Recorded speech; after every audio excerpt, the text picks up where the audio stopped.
touchdown, touchdown. Let's throw ball down, first down. Let's throw ball down every down. First we score and then we clap. Have a ball and look around. Nobody loud is Raider crowd. Nobody proud is Raider crowd. And the valley like me now. We gon' do this Vegas style. Nothing but action up, old dice and hit the goal. Run you over, go up, jumping over, go crazy. Lose your soul, lose your mind. In a black hole, here's the goal. Super Bowl, everybody here, get that goal. Don't need no invitation. We are that Raider Nation. We rock that black and silver. We make them shake and shiver. We make them reconsider. And we still commit. So if you wanna be better, you can come and get it. Vegas Raiders. Just win, baby. We are the Vegas Raiders. Just win, baby. Al Davis, John Madden, Craig Papa, and Derek McFadden. He's Pirate, Ken Stabler, always will be a Vegas Raider. Art Shell, Gene Shaw, Jack Tatum, True Outlaw. That is Fred Political, Lester Hayes, picking out Brown Brothers, Willie and Tim, Puckett Auto, y'all know Jim, y'all know Lyle, y'all know Ted, Atkinson, Machusa, Hey Casper, Cliff Rip, Tom Ford, the Ticket, Lord Fun, the House Dog, Marcus Sally, come back home, Vegas Raiders. Just win, baby. Start the Vegas Raiders. Just win, baby. Don't need no invitation. We are that Raider Nation. We rock that black and silver. We make them shake and shiver. We make them reconsider. And we still committed.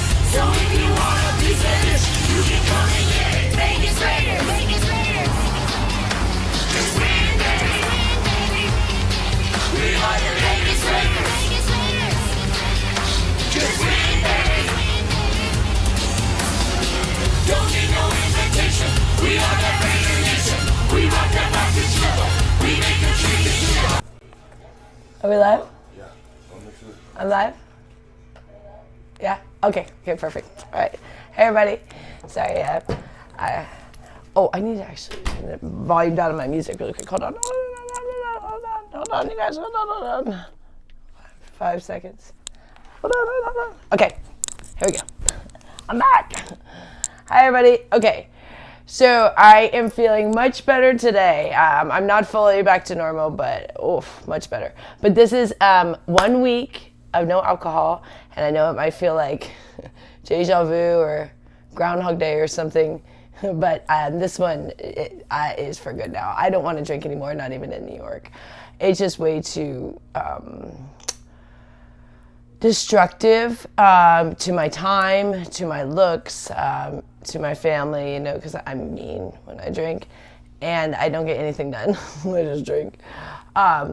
So it's going to be very hard. I go to New York in 14 days, and it's not going to be easy. I know that because I kind of got a little bit of a routine of drinking in New York, and I've gone on trips and not drank, so I can do it. I lived there and I didn't, drink, but it is very hard since I got in a routine, but it doesn't mean I can't do it, and I'm gonna do it because I just don't want to deal with the ups and downs again, and this is taking a really long time to snap back this time, because it was quite a few months on and off that I've been very unhealthy, and so it wasn't just this last time, it was a combo of basically since November I've been on and off pretty unhealthy, and only being a little bit healthy, here and there, more unhealthy. Because even when I got back, it took me a while to get back to eating, my keto diet and stuff, and even when I was home. So today is also day 4, no sugar. Which I have been, so it's not just that we're not doing no sugar, I'm also doing, no sort of eating disorder, and I don't get all into that because YouTube doesn't like me talking about it. Otherwise I'd talk more about it because I love talking about that. But but it's day 4 of no sugar and then no sort of eating disorder.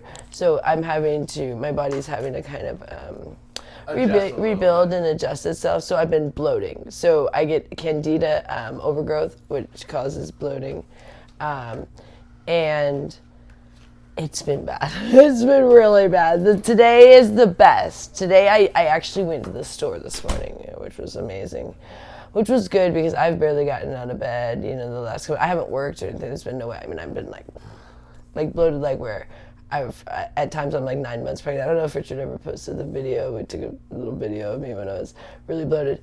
But today I'm still bloated, but not like I was. Like each day is better. So I thought today I would be better. I thought like day 3, I mean, this would be day 4, but like 3 days of the no sugar, I thought I kind of bounced back. But I think by tomorrow, because each day seems to be progressively better.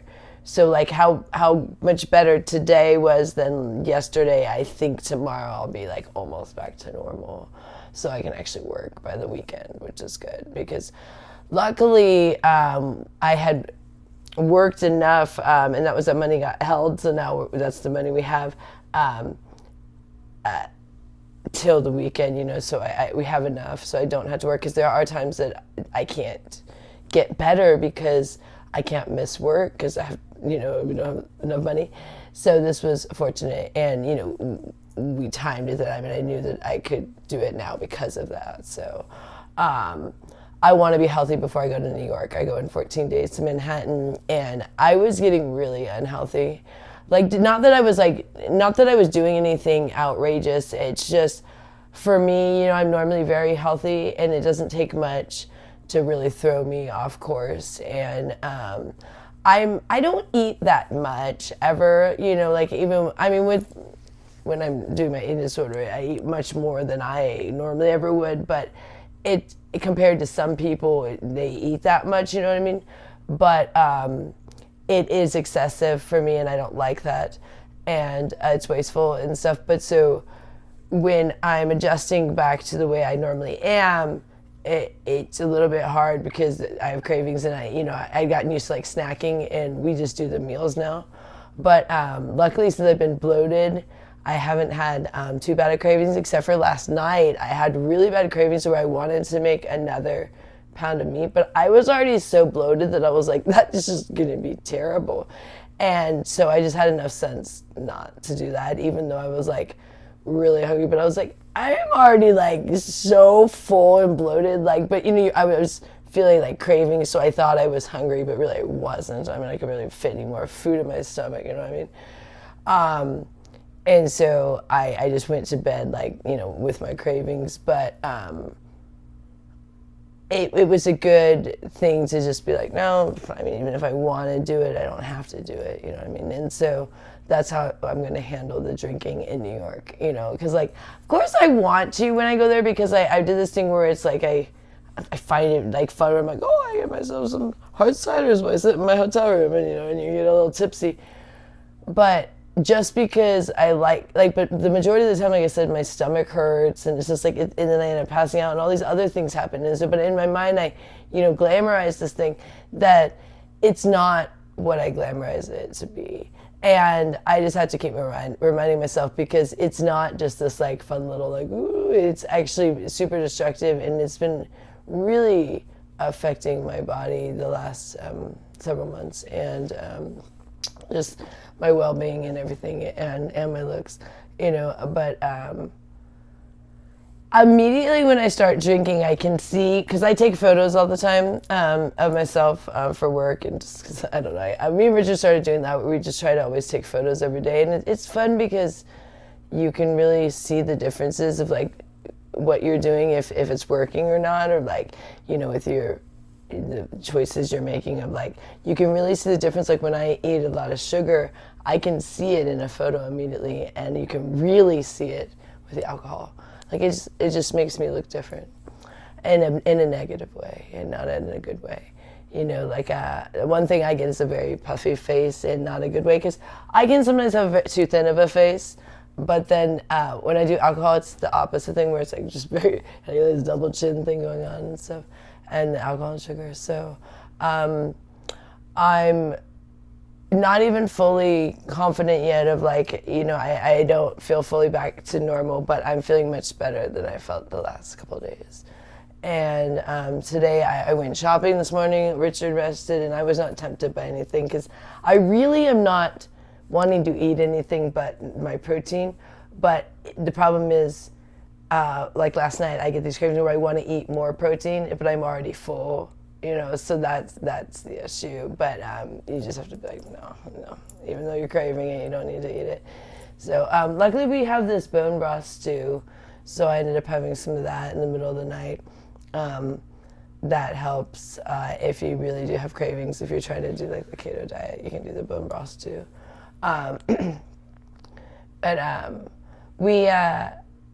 We've been having like really good days, but just been resting a lot, but like already feeling better, like our psyche, and just overall, like even though like we're sleeping like and feeling lethargic, like we feel that we're getting healthier, if that makes sense. It's hard to describe. Where like when I'm choosing, sugary options or alcohol, I can tell each day I feel like I'm getting sicker.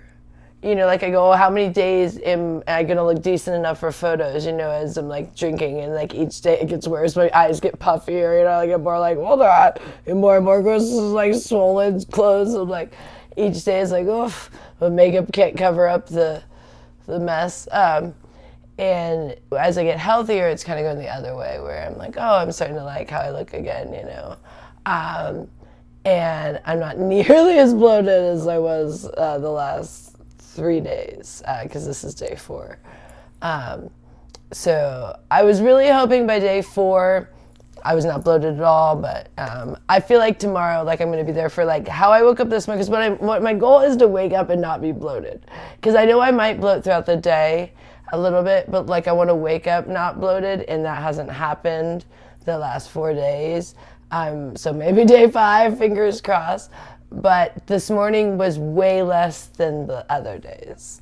So I feel like the trend is moving towards maybe tomorrow I'll wake up and feel normal in the morning and not be like, it's hard to describe, but you wake up and you don't, like, bloating feels different than how your stomach normally feels. It's not a full thing. It's like air in your stomach. Like you feel like literally I make Richard like push down on my stomach. So I'm like, just push on it. But that hurts, So it's like I can only take it so much. I'm just push. Then I'm like, okay, that's good, then push again, push. I'm like a balloon. Like please just get the air out. And like I look forward to farting at this point. It's like just anything in there, and it's not happening that often. It's like all the air is just like staying in there.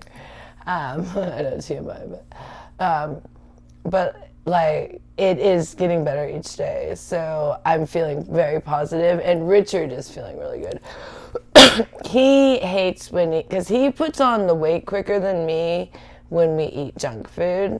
And so like right away he starts like getting heavier, and so it's always like he's like, this isn't fair, you're still thin and I'm all fat, and like so this time he didn't get too bad.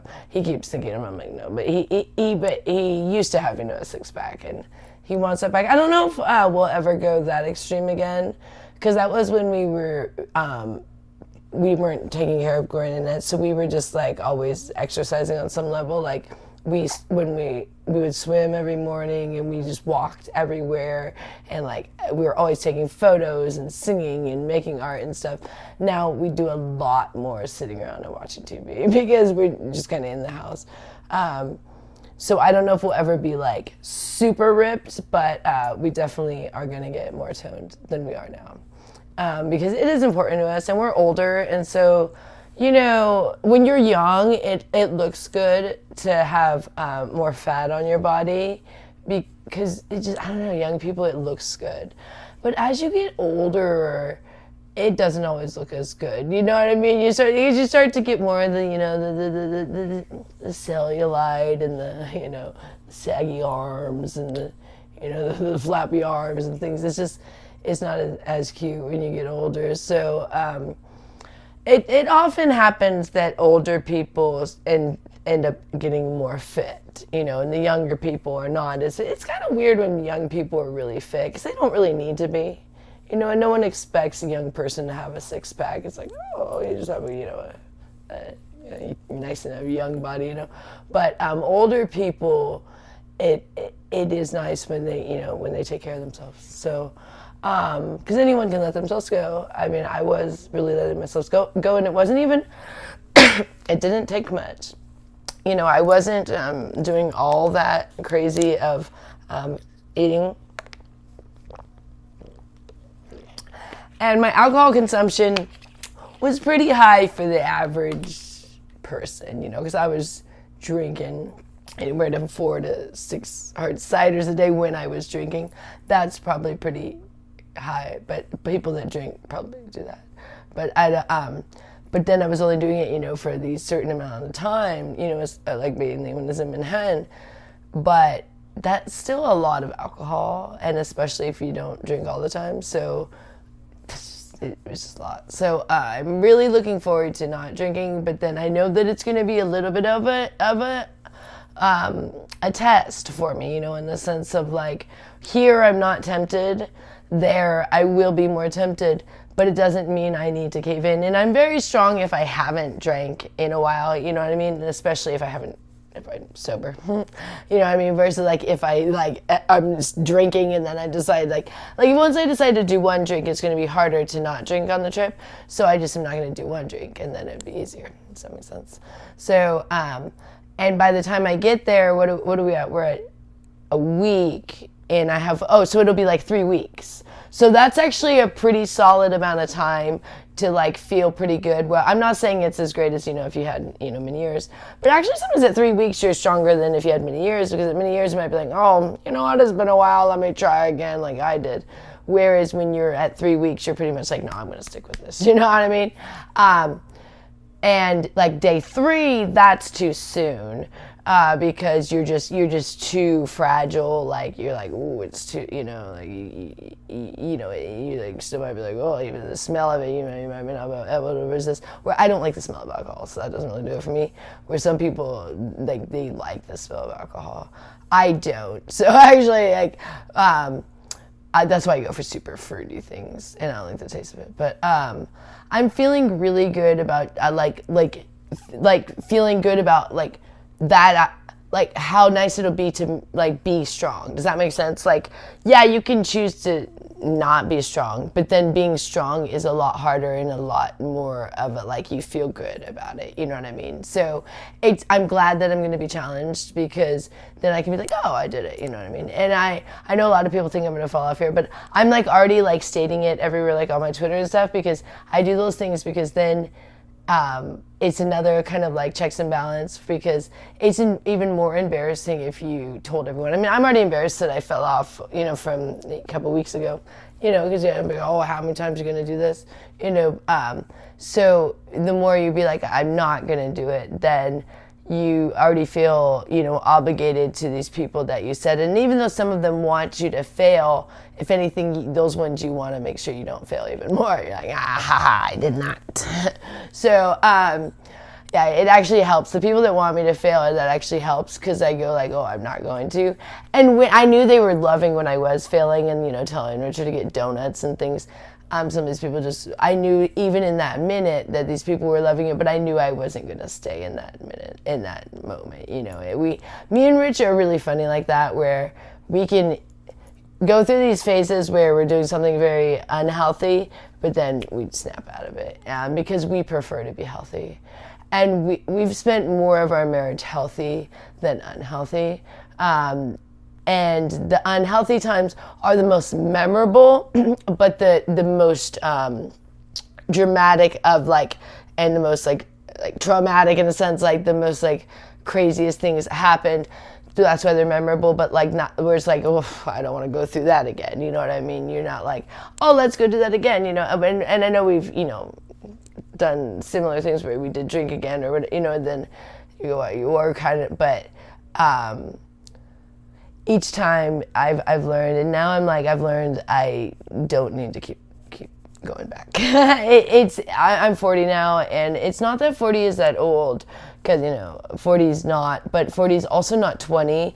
And I feel like drinking, if you are gonna drink, is do that when you're young, because it is a very reckless thing. Even when you're doing like, oh, I just have a glass of wine, but still, you're getting inebriated. You know what I mean? And so, like, you still, like, are you the best parent at that point? Are you the best driver at that point, even if you're under the limit? You know what I mean? Are you the best at anything that you're doing at that time?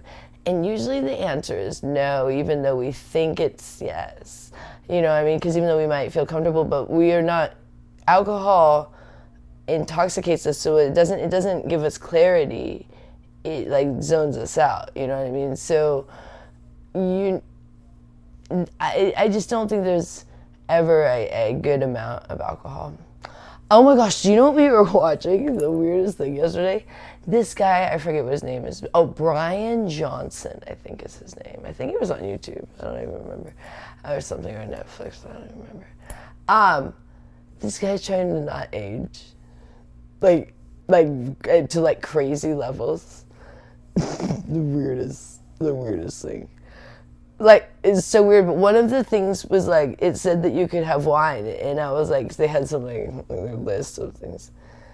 But I was like, if you're trying to not age, definitely don't have wine. Like, that's like, but then later in the thing, he said something that he didn't drink, but there was like this doctor that he went to, and I was like, the number one thing I would say for anti-aging is don't drink alcohol. And then their number one was like, no smoking, which that makes sense. But then number two would be no alcohol, because alcohol does not in any way make you look younger. That's hands down. I mean, if you think it does, then you're drunk. The problem is when you keep drinking alcohol, you might think like, because you're deluded, because you're like, oh, I look great. But no, sobriety, no, it doesn't make you look younger, I guarantee. Honestly, the best thing that alcohol does is make me look bad, because if it didn't make me look bad, like if it made me look good, oh, I don't know if I could stop. But since it makes me look bad, then there's a limit of things that I'll do if it's making me look bad. Like I pushed it where I'm like, I had pushed it, like I was not happy with my looks a couple weeks ago, like about a week ago. Because I was like, oh, okay, I gotta get healthy again. This is like going downward. The trend is going downward, not upward. Like every day I'm liking my looks less, not more. I kept thinking it was gonna get better, and it was like, no. So now that I'm getting healthy, it is going back the other way. But it, for the last couple of days, was tough, because when you're just like laying in bed like a beached whale, and you're like feel like a hot air balloon, you're like, I know I'm doing this for the good, oh my gosh. But luckily I've been through it before. Otherwise, I don't know if I would do it. Like, I would probably cave in, because I'd be like, this is terrible. I'd rather look bad than go through this, because it's bad. The one night I was just like moaning. It was like night 2. Oh, that was bad. I mean, it was like, oh, it was so bad. I mean, it happened where, like, every meal it got worse. And the problem was, I wanted to skip a meal, but I was so darn hungry, because I'm trying to acclimate to not snacking, you know? And so you're just like, oh, I'm not having the sugar. So he's like, well, I can't skip a meal. So it's like, I was like, oh, my dinner, oh, man. It was so today I feel much better. And I've already had breakfast and lunch. And I feel okay, so all I have left is dinner. If I was smart enough, I would skip dinner and maybe fully like deflate here, but let's see how hungry I am at dinner. Right now I'm okay. And Richard just took Annette to do labs, so she went to see her doctor yesterday to get her monthly injection of the Abilify for her schizoaffective disorder. But her doctor every once in a while requests labs, and I was worried, because I was always going in with her, and then he would tell me, and I was like, how are we gonna know when he wants it? Because Ed never really like tells us anything. Like, she doesn't tell us anything, she doesn't tell the doctor anything. I already know. She just goes, he's like, how you doing? She's like, great. And then so, but he gave her a paper. It was like, I felt like a mom, like where you kids bring home like homework or something. She brought home her paper, so we had to, schedule her labs. So luckily it's a thing you can just do right away. So Richard just took a nap. They should actually be home pretty soon. And Gloria went to the gym again today, so that was good. And she walked both ways. We keep telling her we'll drive, but she, if things are going, she just goes. And then I think sometimes she enjoys walking. Sometimes she doesn't. So she will ask us sometimes, but sometimes she wants to walk. But we're always like, it's hot, we'll drive you over there. But it's not far, but it's hot out. So, and Richard did install the blinds in a nets room on one side. I have not felt good enough to help out, but I'm not good at that kind of thing. I'm not good with drills and those kind of. I don't like those things, those white things that have to go in the wall. I always I'm trying to hammer them in, and you got to put a screw in there. I don't know what those things are called. Those I'm not good with. I said those things, Richard, you got to deal with. And I always break them. Like I try to bend them, try and get them in. Forget it. I never know where to put them either. So Richard did that while I was resting yesterday, and then we still got it. But Gloria's bed frame they're setting up tomorrow. What a nightmare this bed thing has been. I wanted it set up like a week ago, the whole thing. And now poor Gloria's been sitting on the floor. I mean, she's on her mattress, but on the floor for the last several days. But tomorrow, finally, they're going to set it up. It's just been a nightmare, because first we dealt with that whole the payment thing, and then where they held the funds, and then this is the thing, this was not our fault with the bed frame, with the scheduling. So this was the thing. We thought that when they delivered it, they were going to set it up. That's what we thought how it worked. But here was the deal. We didn't know when it was going to be delivered. They said any time before Friday. Until yesterday. Then, yesterday morning, they said it'll be delivered today. Well, then we found out that we needed to schedule the setup. So I called, and I thought they could have it that day or the next. They said Saturday. And I was like, can you do any sooner? She said, as soon as we can do is Friday. All right, this poor thing. So tomorrow, Gloria will finally have her bed set up. And Richard wants to work on the blinds tonight. I won't be able to because I'm still bloated. I can't do things like getting up and doing blinds. So, I mean, I'm doing the chores and stuff, but I have my limits right now. But I'm feeling much better. And I think by tomorrow I should be good enough at least to work, because right now I've been too bloated to work. I can't. I'm just like, there's no way. It's too uncomfortable, and I look ridiculous. Because all in the stomach too. So you you look fine. Everyone's like, it looks like I'm pregnant. It would weird out people from my business. And it's very uncomfortable too, so it's just really not good. I mean, I really feel like you feel like you're gonna burst, It's probably what pregnant women feel right before they're about to have the baby. I've never been pregnant, so I don't know. But anyways, Richard has been doing all the cooking, which has been super nice around here. Because he's actually way better at making meat than me. I actually used to be horrible, and I'm not great now. But I used to be horrible. I mean, I couldn't cook meat at all. So I was a vegan for 11 years, so I didn't know how to make meat. And so I never would let it sear long enough. I'd always flip it too soon, so it would just never be good. And or I'd make them be muffins, instead of hamburgers.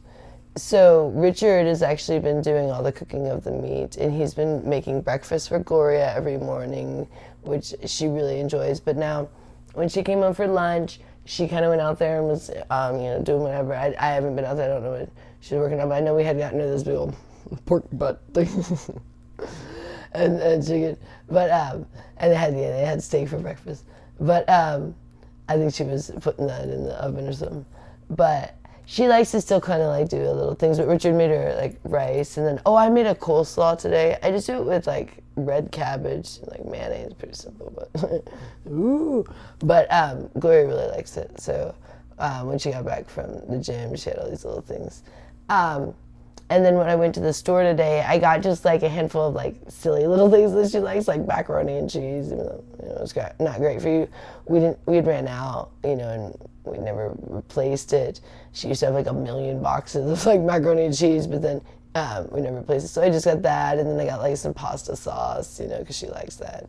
for a minute we were saying, don't do any of that, because we were really strict with trying to get them on the full protein, but we kind of gave up on that. Now we try to not have them have too much sugar, but there's a handful of things that Gloria likes. Like she likes making spaghetti, and she likes macaroni and cheese, and she likes just a little bit of ice cream. I mean, Gloria eats so light of things, so it's not. So we're trying to not restrict them of the little things, but they're definitely not getting like all this chocolate. They used to Annette used to eat like chocolate syrup all day and stuff, and caramel syrup and stuff. So like things like that we don't get. And candy, they'd eat candy all day, and we don't get chocolate anymore. But they do have hot chocolate. That's the only thing they have. But they really haven't been doing the hot chocolate much. Like I've had one box of hot chocolate for a really long time. They've been doing more of the tea, so that's good. But Gloria kept putting hot chocolate on the list, so I was like, fine. We at first weren't getting some of these things. And today I got her like her potatoes. She loves her potatoes. We got her on brown rice. That's supposed to be better. So Richard made some brown rice today. But she doesn't eat that much. So, but she doesn't want to be on all protein. She finds that to be super boring. Because Gloria likes variety of food, and she's from the gen where you made a different meal every day, where something fun and different. I was saying every day of the week was the ladies of the casseroles or something, and the husband wanted a different variety, that kind of thing. Where now, I think this day and age, people probably eat a lot more of the same, especially once you kind of figure out what works for you, like especially if you're on any sort of protein. Some people do like all chicken, and a lot of people do like a lot of grilled chicken or something like that. I know I dated a guy that was a bodybuilder that all he ate was like grilled chicken when he would be getting ready for his bodybuilding competitions, and it was like that, and like hard-boiled eggs or something. I don't remember. Whereas, I think that there was a gen that it was cool to every day have a different meal. I remember my mom trying to, when you shop, like planning, okay, this will be this meal, this meal. We don't do that. We're just like, I get some ingredients, make stuff later. But it was nice to go to the store and not feel like temptation to want to buy or eat any of the food or the alcohol. I just went in there and just shopped, for what they needed and what we needed, but nothing of like I wasn't like desiring the food or the alcohol. So I'm feeling really good by day 4 of no sugar and day 7 no alcohol. Like in the beginning, if you go to the store, that's why like I had Richard go, then like even if you don't cave in, it's like it's harder. It's like you like everything's like things look good.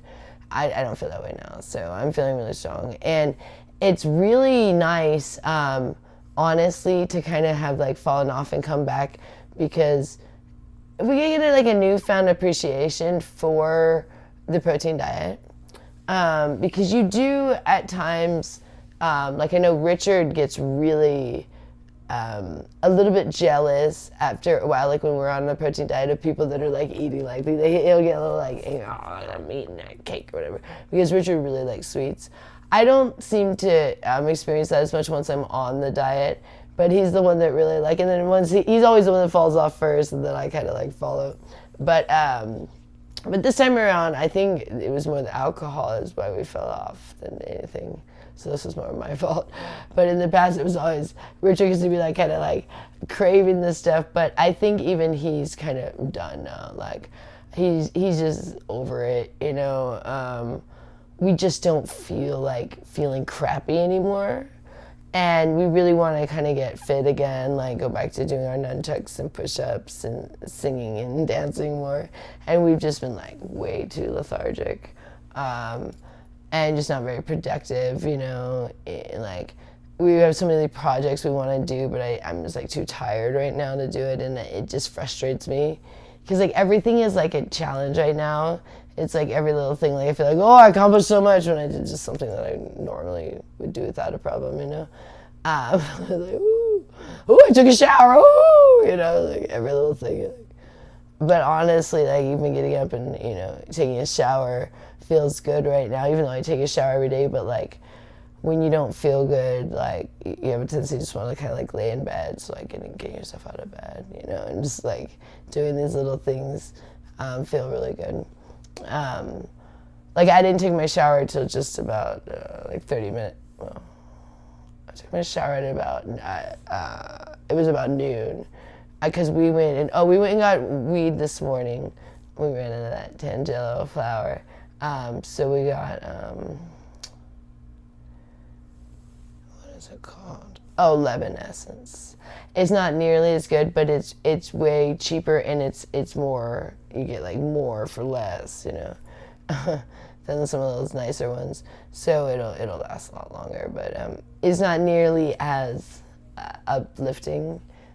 When there's really good weed, it's really uplifting, but it goes fast because the good weed is more expensive. So they're selling like a smaller quantity of the good weed, and then they'll sell like a bigger quantity of like a lot of times like not as good weed. You know, for a good deal, you'll get, oh, look at that, I get an ounce for, you know, whatever this amount, but it's not nearly as good as like, you know, the Ace that are more expensive or whatever. A lot of times. I mean, not fully that way, but a lot of times. But we only once in a while. I mean, Richard said that Tangelo one flower is not expensive. It's just, but I think it's a little more expensive than the one we have now. But didn't have it. They were out of it anyways. So we've been really saving money by doing the concentrate, because we have a bong that you can add the dab rig to it, and that just works great. Oh my gosh, I've been having Mets withdrawals tomorrow, Mets game. So they did that All-Stars game, I think on, was that Wednesday?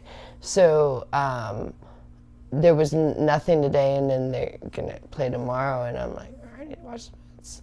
And I really want to, I had actually kind of missed several games because I was going through all that emotional stuff with the Gloria stuff, and then I didn't feel good. So it'll be fun to watch. And I don't need to be drunk or anything to watch games. If anything, it's better if I'm not drinking, you know, because then I actually watch the game more.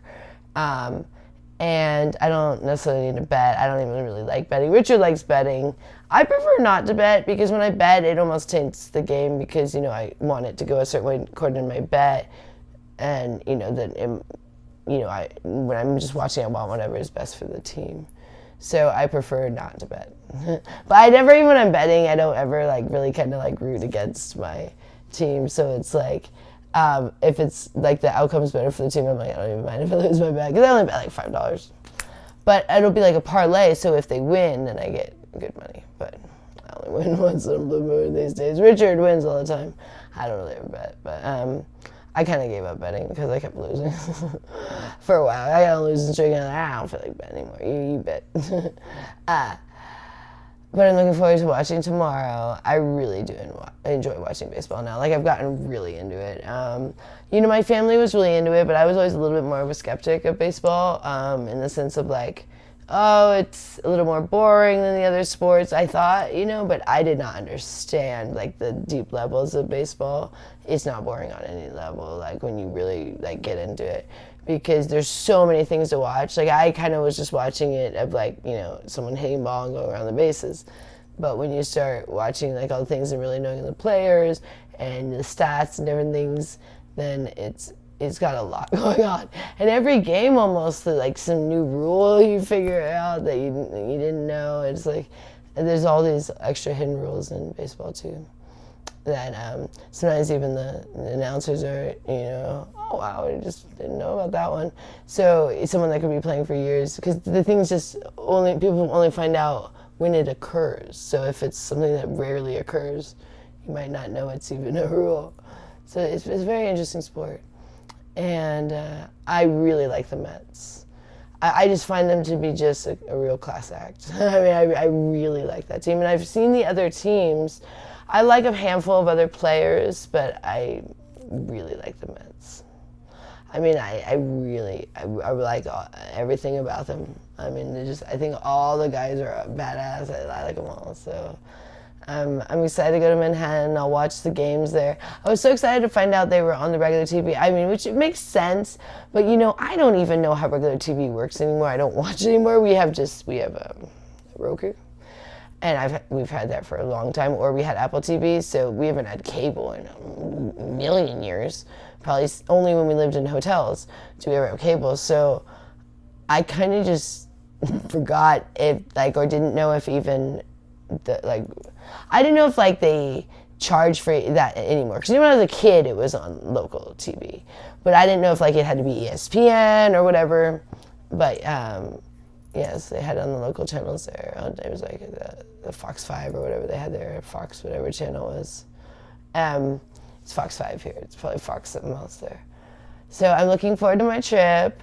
I'm really, really gonna try to stay on the keto the whole time. That's I really, really want to do that, and it's important to me. And when something is important to me, I'm pretty good at committing to things when it's what I want to do. If it's something that I don't really want to do and I'm just kind of saying it to appease someone else, then I falter more. But this is something that I really want to do. And New York is a challenge. But here's the deal. The only reason why I'm giving myself any leeway with the food is I'd rather cave in on the food than the alcohol. So I'm if it comes down to where I'm just can't take it and I want to eat something or drink something, go eat something, you know what I mean? But I would rather, after this whole journey I just went through the last couple of days, rather not have to do it again, because it's not fun. And I was putting it off because I knew I was going to have to deal with this, because when I cut out the bad food and go back to my healthy food, I get this massive bloating for a couple of days. And at times it's been longer, but I knew how to kind of manage it I knew to just stay on the beef and do the stew, and that helps. And don't give up, don't cave in. Don't be oh, I can't take this, I just gotta eat sugar or whatever. I just stuck with it, and I'm feeling much better today, day 4. But I don't know if I hadn't gone through this before, if I wouldn't had the will to stay with it, because it's so frustrating to feel so miserable as you're trying to get better. You're I felt better when I was unhealthy, but it's a different kind of feeling, because when you're, like I said, when you're unhealthy, you are worried because you know that every day you're getting more unhealthy. So you're kind of more almost worried about the future. Whereas this is, I feel crappy now, but I'm not worried about the future. I know in the future I'll feel better. So it is different. And so it's way less depressing in a sense. When you're doing something that's unhealthy for you, it has a tendency to be depressing. Just for that sake right there, on top of other reasons usually, but just for the fact that you're kind of how long is this going to last before I'm either dead or really sick, you know what I mean? And that's how a lot of addictions are. And so you kind of are you're a ticking time bomb. But when you start to get healthy, you might not feel good, and especially if you're cutting out something in your diet where you're having to restrict, that can be uncomfortable for a minute. But if you can just remember to get through that, then it will feel better, even if it's discomfort, you know what I mean? Because it's a shortened discomfort, whereas when you're being unhealthy, if anything, the discomfort is getting more. You might be at times zoning out from it, whether it be alcohol or a drug or a food addiction, where it's kind of blocking out the pain, but there's those times where you feel, oh, I don't feel good, you know what I mean? Whereas when I'm getting healthy, I'm feeling bloated, but overall I'm feeling good. And today I'm feeling much better. I don't know if you guys can tell of my overall demeanor, but I was not feeling good for several days, and really for a while now. Really, since I started drinking in November, I haven't felt great.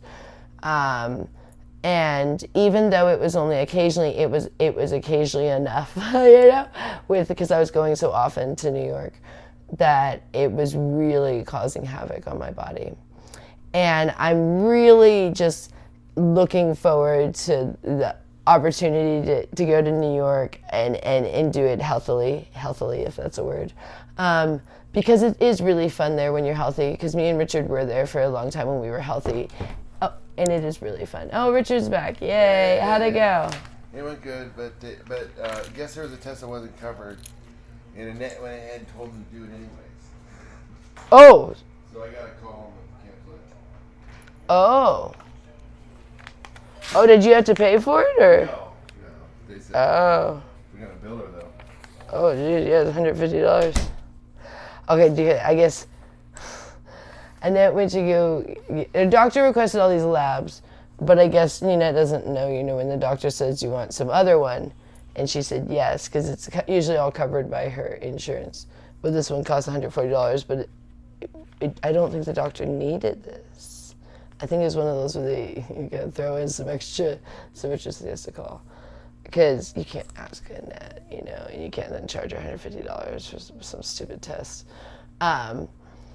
Because she won't notice. Oh, sure. Yeah.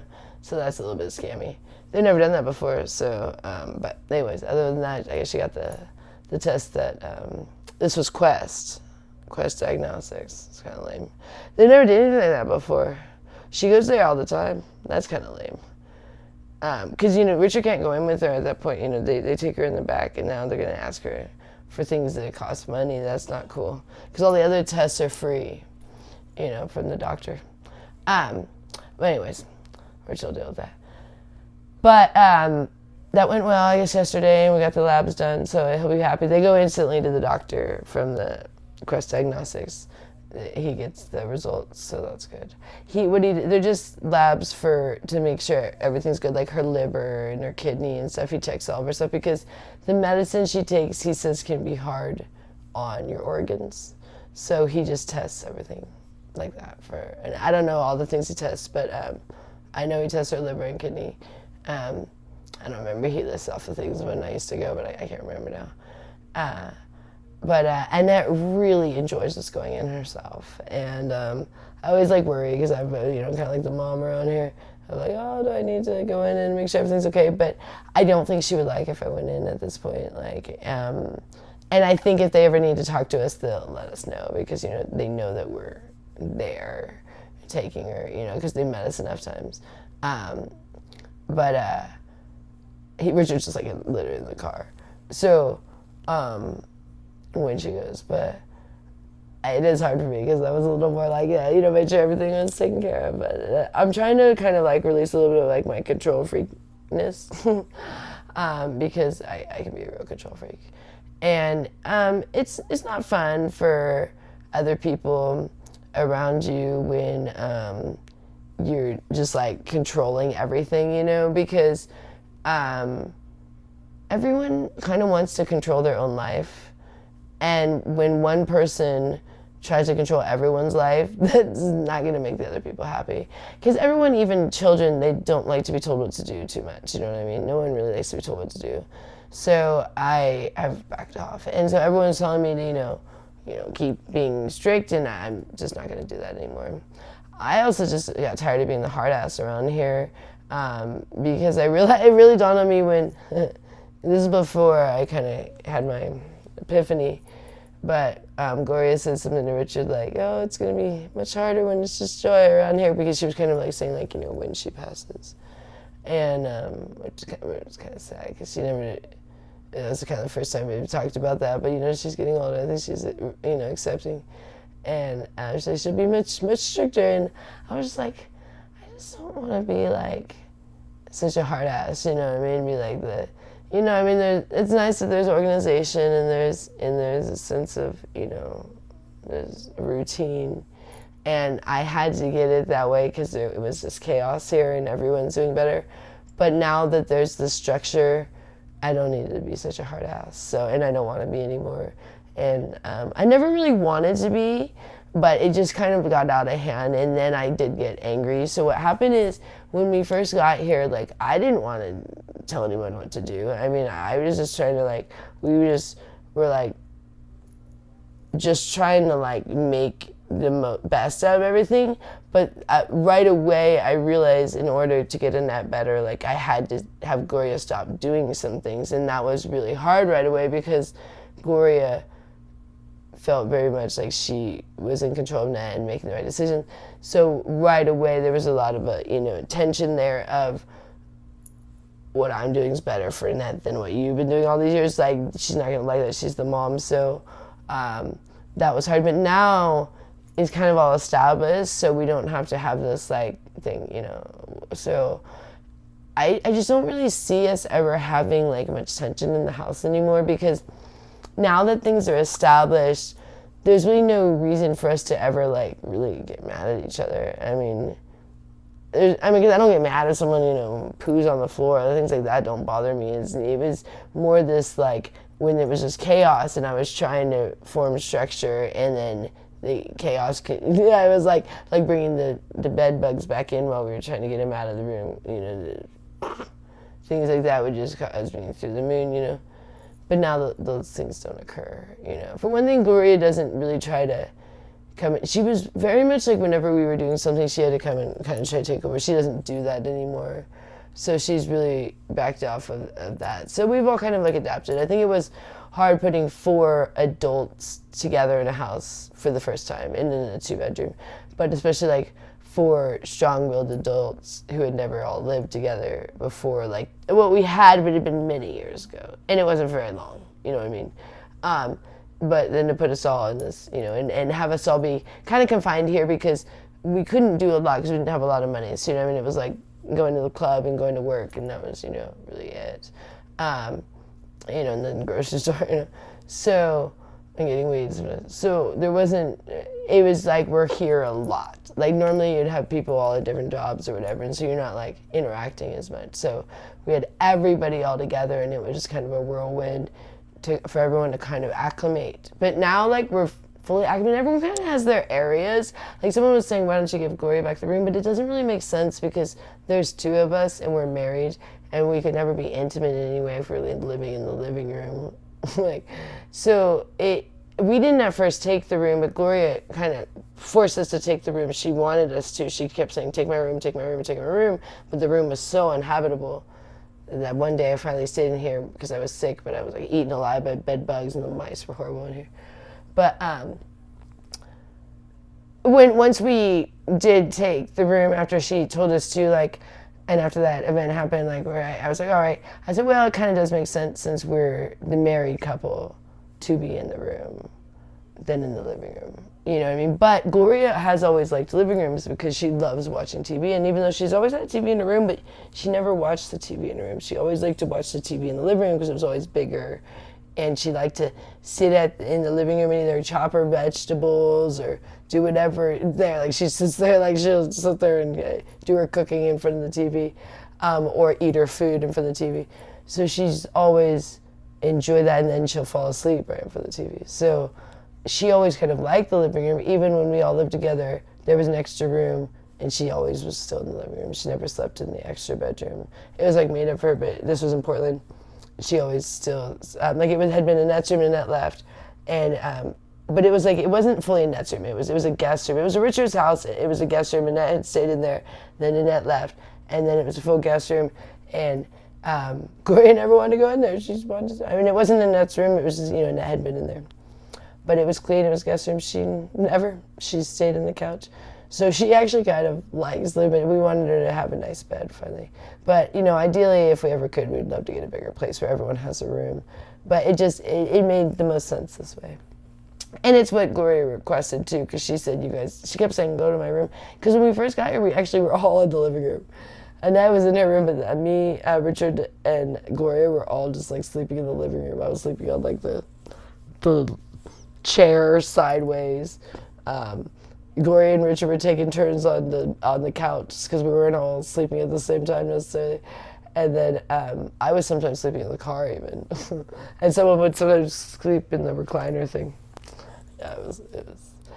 But not a lot of sleeping was happening then because the mice were just swarming the house. It was horrible. And the bed bugs. We preferred the living room because the bed bugs weren't in the living room then. Till Gloria brought him out there with the pillows. That's why I was irritated in the beginning, but now those things don't occur. And we do that Damascus earth. So we still have the bed bugs once in a while if we don't do the Damascus earth.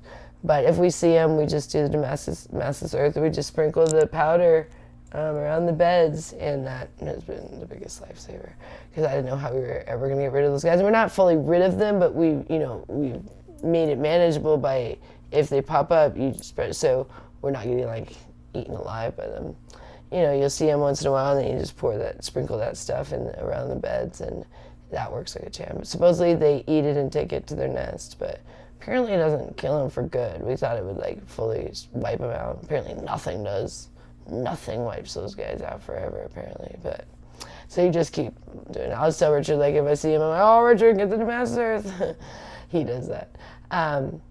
And yeah, he put up one of the blinds in Annette's room, so it's already really helped in there for, it's a blackout blind, so it's making it cooler, because Vegas is just so hot during the summer that if you have any sort of window that has the sun shining through, it can get so hot. So she's already feels much cooler, and it's on the one, so she still has some sunshine coming in.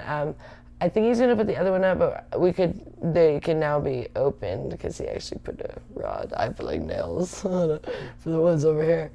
But he's gonna hopefully do Gloria's today, depending on how much energy he has. I don't think I'll be able to because I'm still like, kind of bloated, but way better than I was. Today is like 1,000,000 times better than day one with the bloating. Day one was just like, in day two, yesterday wasn't nearly as bad. And then this morning, I actually felt pretty good when I woke up. Like I was like, Richard's been doing the shop, and I said, you know what, I'll go, because he was tired. I said, you know what, I'll go. And no, he's like, oh, you feel good enough to go? I said, yeah, because I was not feeling good. It wasn't a craving thing. This was I didn't feel good, So he's been really sweet with, picking up the slack while I haven't felt good. So, and he's been rubbing my feet and pushing up my belly and rubbing my belly and stuff, like, oh, rub my head and stuff, because I've just been, not feeling good. So I've been watching a lot of TV. We've been watching Big Brother, the new season.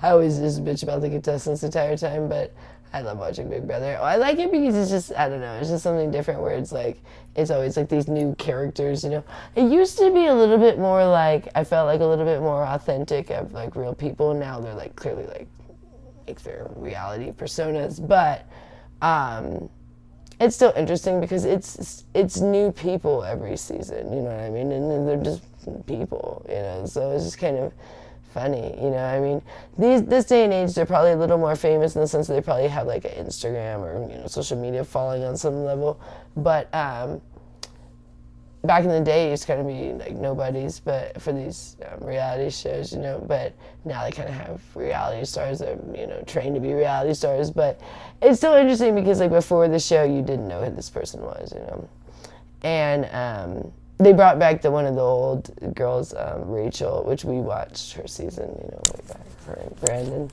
So if you guys are Big Brother fans at all. So we watched that, but I fell asleep last night because I just don't feel good. So I was watching, I couldn't even stay up for that. With the bloating, I'm like in bed by like 6 p.m. It's bad.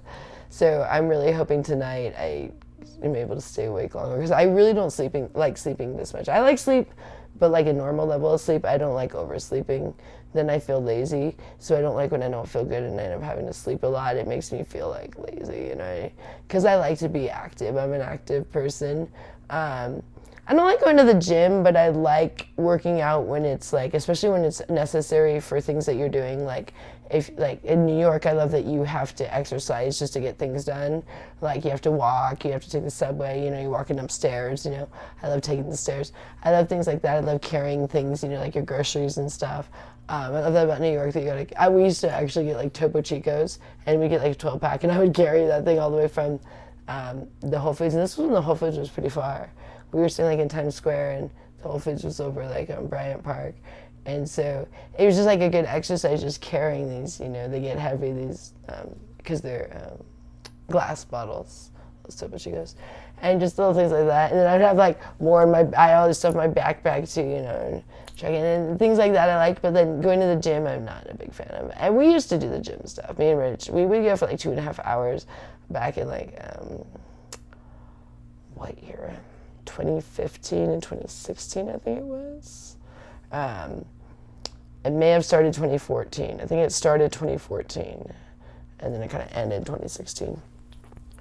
But yeah, we were like, you know, super religious about that. When we want to, whatever thing we want to do, we get very serious about.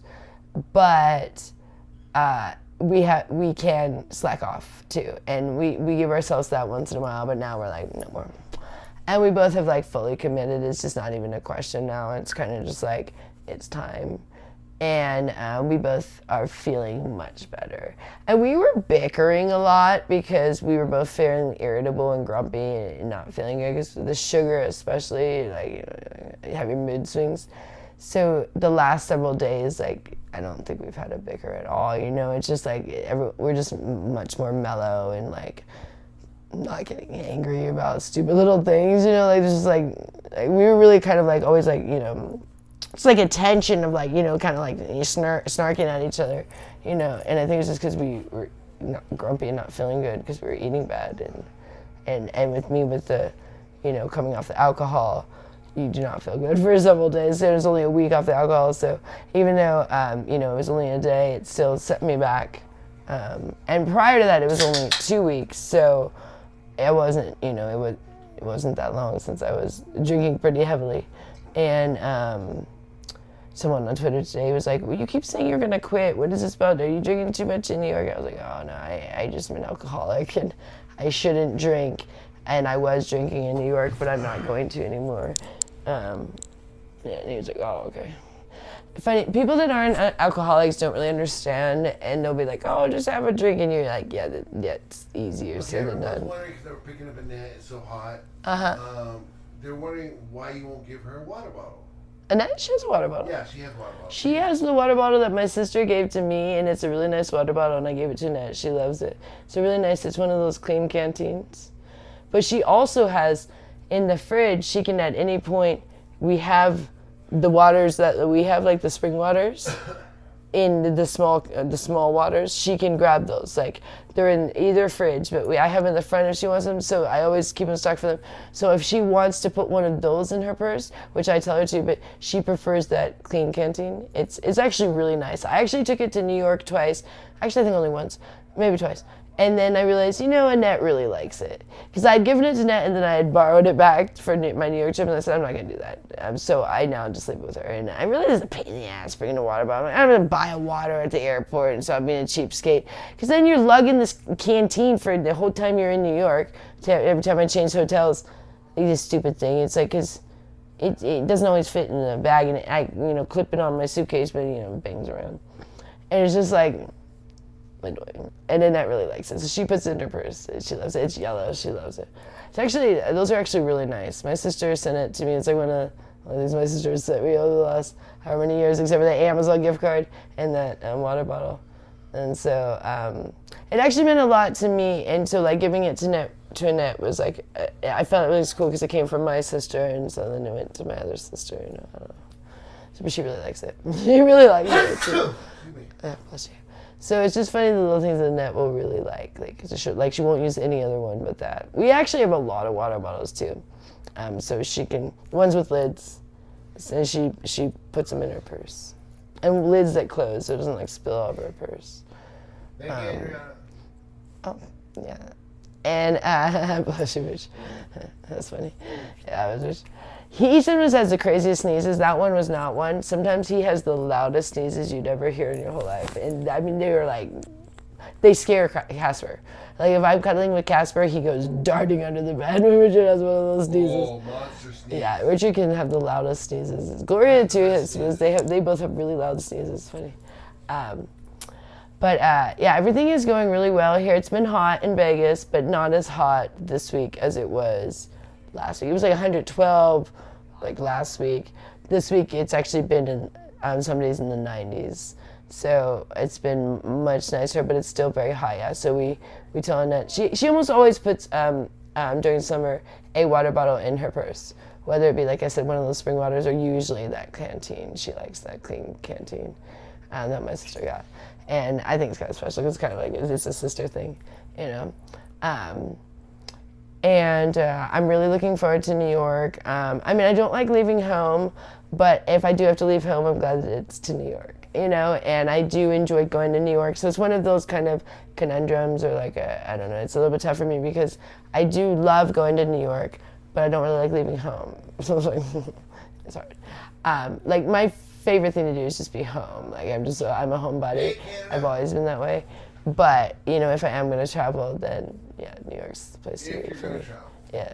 So, and for work, I do prefer working in New York than Vegas. Like, it's funny, like, I like that I can just go work for a couple weeks there and make more than I make here over a long period of time because it's so slow here.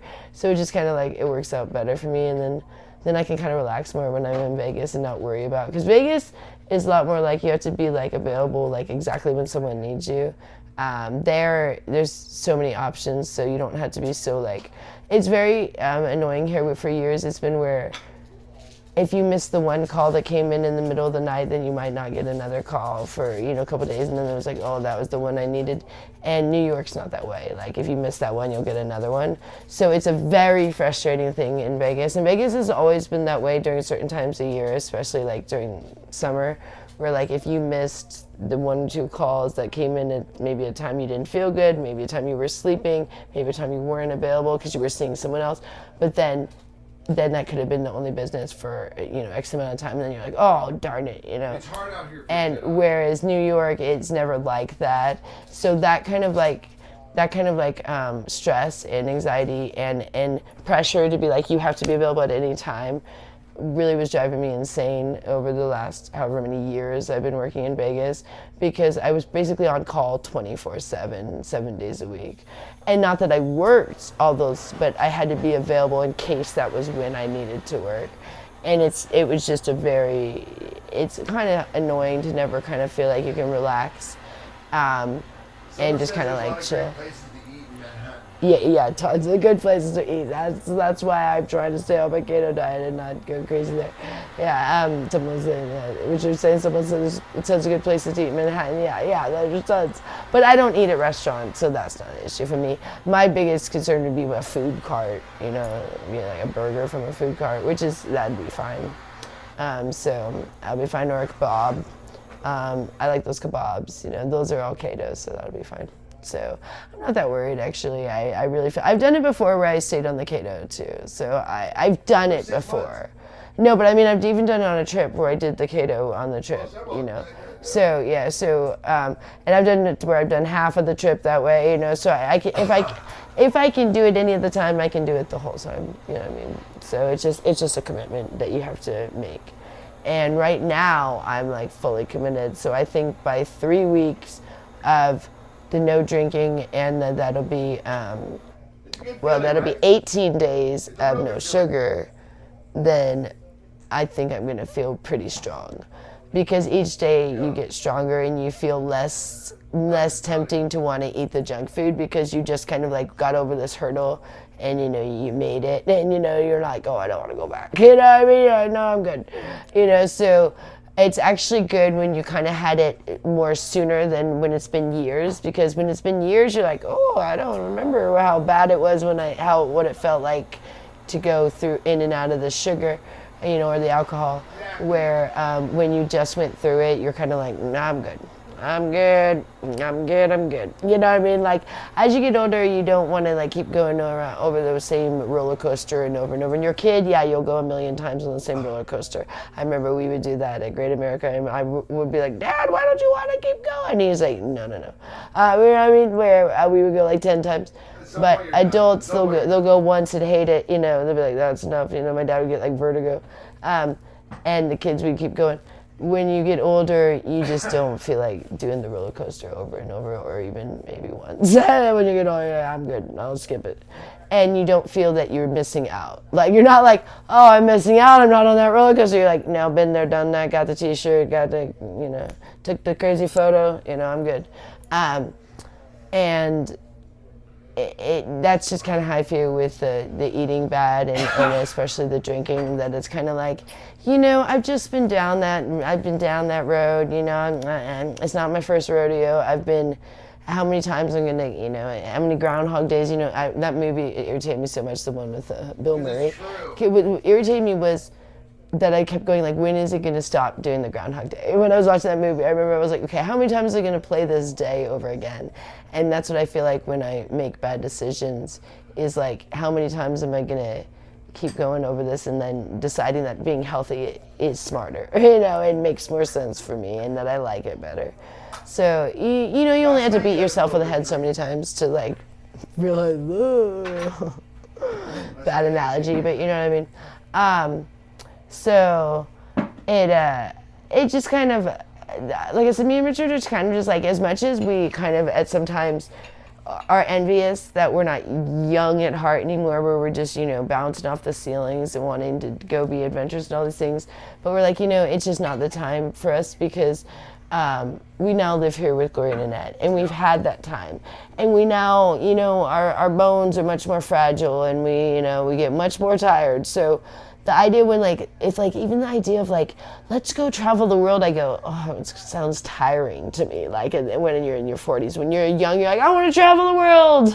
When you're 40, you're like, this sounds really tiring. Can we just stay home? You know what I mean? And the older you get, I always am very shocked by older people that travel a lot, because I go, man, I know with me, like, I enjoy it a bit, but, like, it gets old. Like, going to the airport gets old. I mean, it's like, when I was a kid, I used to save every napkin, every peanut container, the cups, we used to fly Southwest, and every ticket, I still sometimes save my tickets. I do have a bag of things from New York, of little things I still sometimes, but each trip I go, I take less photos, I save less things, because you're like, you just done it a lot of times.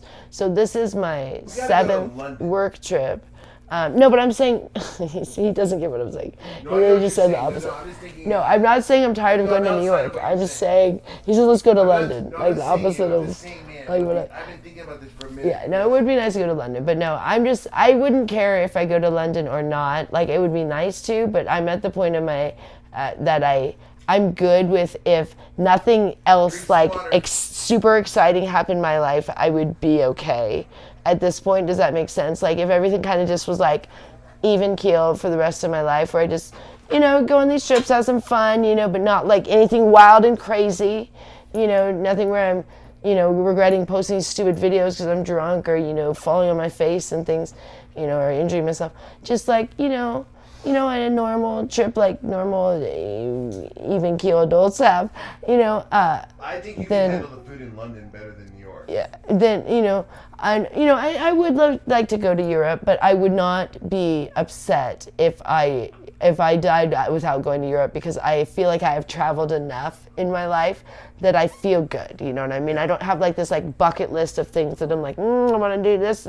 Like, I feel really good with, like, I'm not saying I don't ever want to do anything fun again. I'm just saying, like, with the amount of things I've done in my life, like, I feel really good with, like, I've had a lot of fun, and I've had a lot of adventure, been to a lot of different places already, because I've been to Hong Kong, I've been to China, I've been to Canada, I've been to Panama, I've been to Ecuador, I've been all over the United States, Mexico, nowhere in Europe, and no other countries besides China and Hong Kong. But of course it'd be great to visit every country, but I don't need to do that. Like, I mean, everyone would love to do some of these things, like, just to say you did it. But when I think about the logistics of it, I'm like, it's a lot of money and a lot of like, it's just like, it just seems like a lot of effort for, it's not something that's that important to me. I've never been like, I want to check off every country, It wasn't a goal of mine, So I'm not saying I never had goals, because I didn't, but You never had dreams. I didn't have very many goals, but I don't feel like life has, passed me by where I haven't got to experience things. Like, I feel like I have experienced a lot for someone who didn't have goals. like I feel like I've done way more than I ever kind of thought I would. And some people are like, oh yeah, you have a lot of goals, look at the job you're doing, but I'm like, but this isn't the only job I've done. And so, you know, I was in the Air Force 4 years, you know, I've been in real estate, I've worked for doctors, I've been my own boss now for the last 13 years, you know, and I prefer doing that. I prefer being my own boss, I don't know, than working for other people. Call me crazy. So I'm just not that attracted to right away going to do another job. Rich is always kind of trying to get me to too. He's like, oh, why don't you go back to real estate or something? I'm like, I will, but not now. But yeah, I mean, I love flying. My job was flying in the Air Force, so I got to do that. That's what I really wanted. I guess what I did want to be a pilot. I didn't get to be a pilot, but I got to be on the plane for my job, an airborne surveillance instructor. So that was pretty much the thing that I was wanting. Like I was wanting the experience of like being in a flight suit and getting on a, you know, an Air Force plane and part of a team, part of a crew, and going on a mission and like doing like Top Gun, you know, that's what I had seen, and like getting to wear like have the same leather jacket and the same green flight suit. I get the foam in my mouth. I'm not waiting. I really feel like I accomplished that when I was 17. I joined the Air Force when I was 17. What? Saying that people that have bucket lists are people that didn't really do anything in their life. Yeah, it's the same, because when I went in the Air Force at 17, which was very adventurous, and I'd already actually been a missionary when I was 3 with my parents in Mexico, but then when I was 15 on my own, which is my 2 other friends from junior higher, and we went to China with like 60 people, and China and Hong Kong, and so for 30 days. So that was like very adventurous at 15, and then I joined the Air Force at 17. And you know, I was in the Air Force, which when everyone else was having their senior year, like my friends were the senior year, would have been my senior year. I was in the military already. Oh. So I had a very adventurous like childhood, you know what I mean? Like before I was even, you know, 18, I'm already in the military. And at 21, you know, I got out of the military, and so already by 21, I had already, you know, and I'd gone to Ecuador in the military, and I gone to all different places, you know, in the United States. I said, you know, I'd gone to Vegas the first time when I was in the Air Force, you know, and we went to all different places. So I felt like I'd already, you know, done a lot, like seen the world a lot, you know. I'd flown so much because our missions were like 20-hour missions, and I was flying like every other day when I was an instructor. So it, you know, I just, and when you go on missions, like when you go TDY, temporary duty, you fly every day. So like when you're in Ecuador, you fly every day. You get like a couple of days off, but like you'll fly for X amount of days, you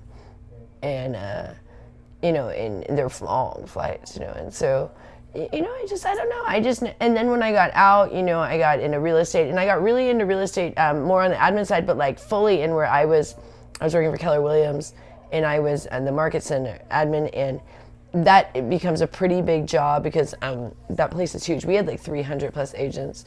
So I was doing all the in-processing of all the agents, all the processing of all their files, and all of the, you know, the paying the agents, so I would cut their checks and everything.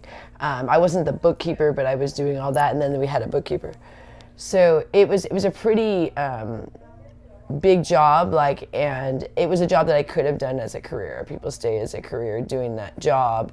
I mean, my coworker, she had, you know, done a career at that job, and they wanted me to stay, but I don't know, I just didn't feel like it. So then I left that, and, you know, then kind of went back to school, and then, you know, my mom had already died when I was in the first, then my brother died right around that time.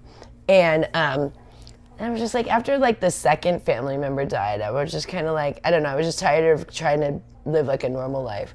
So I just kind of like then just did a lot of, you know, just different things. Like I became a concierge, and then I met the doctors through that, and then, you know, helped these doctors open this knee injection clinic, and did that for like a year or two. And then I went back into real estate, and then that's when me and Richard got together. And then I was like, let's just go to Panama, because Richard's mom was from Panama, and I'd already been to Ecuador and in Mexico when I was a kid. So He's like, "But do you know Spanish?" I was like, "I know a little bit. I took 3 years in high school, and then I knew a little bit from being in those two places." But yeah, not very much, we found out. So we got there, and then that's when I decided to do this job. But at that point, I was pretty adventurous. So it was like, whatever, you know, it was like, sure, let's do it, you know, like that makes sense. Because we couldn't speak the language and it's legal there.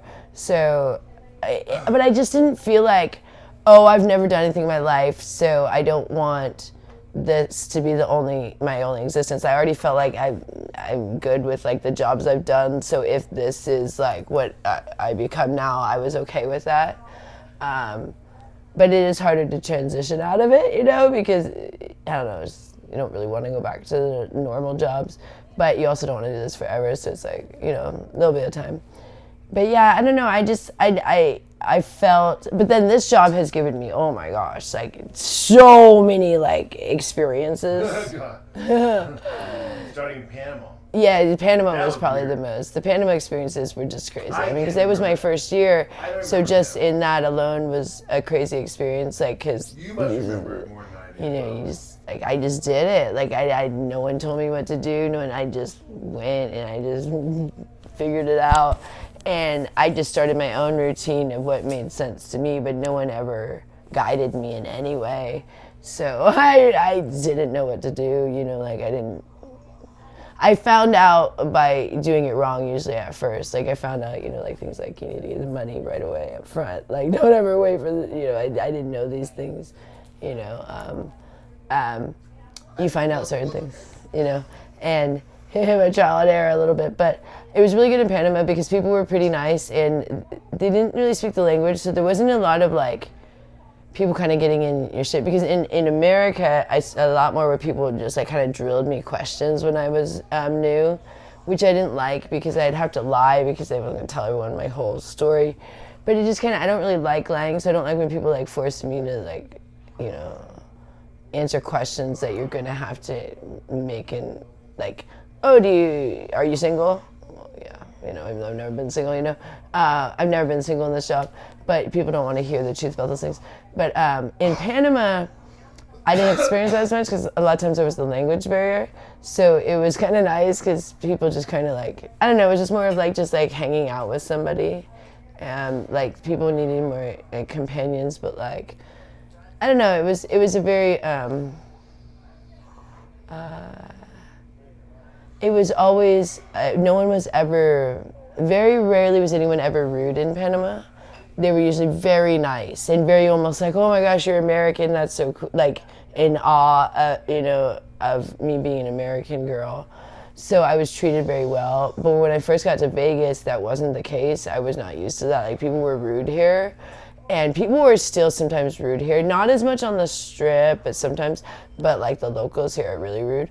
But New York, it's a little bit of both. I had to be careful in New York because there can be really rude people in New York. More just like people that are very demanding and their expectations are way too high of what they think I should do. And I'm like, no.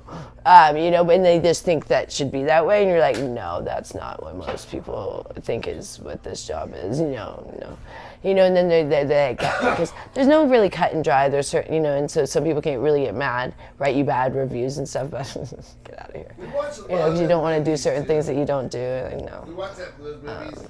Showtime used to have those movies about like stuff over in Australia and stuff, and we're like, oh, that's what that means. And it did take a second for me to find out what was kind of like acceptable of like what you can say no and what you kind of should do. That there is, in the beginning, I didn't know, you know, like I have certain rules that now that I'm like, no way, get out of here. You know, but when you're new, you like, if someone says, oh, you should do this, and you go, oh, really?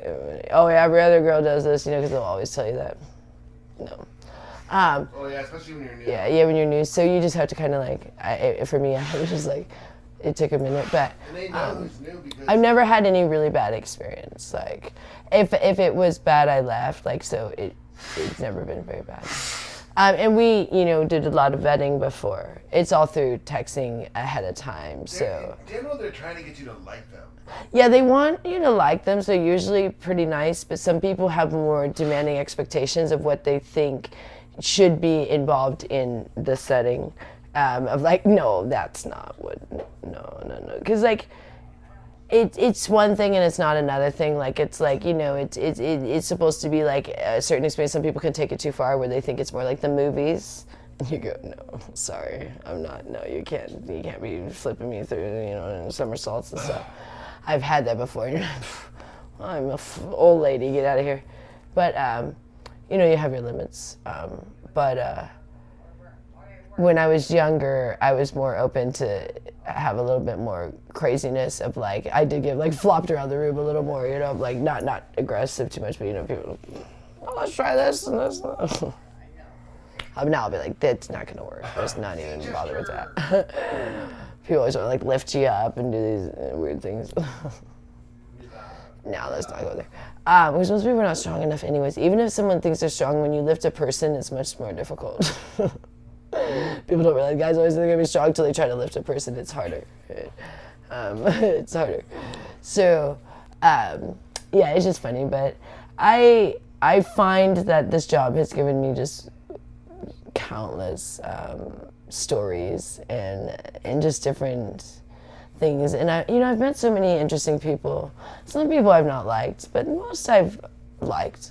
I would say most have contributed something where it was like they taught me something, because I've met some insanely intelligent people. So I'm kind of like a sponge. So they'll tell me something and I'll usually come home and tell Richard, and we'll learn, you know, from a lot, especially in Manhattan, because there's some very smart people there, and you know, they might know something that in a you know, subject that we know nothing about. You know, like last time this guy was telling me all about the real estate of Manhattan, and I don't know about the real estate of Manhattan, and I found it very interesting, you know, and he was telling me about all the different areas and, you know, and how it's developed over there, because he's lived in Manhattan for like 30 years, you know. And, you know, those are things that, like, only someone that's been there all that time knows, the different things that would they, you know, observe.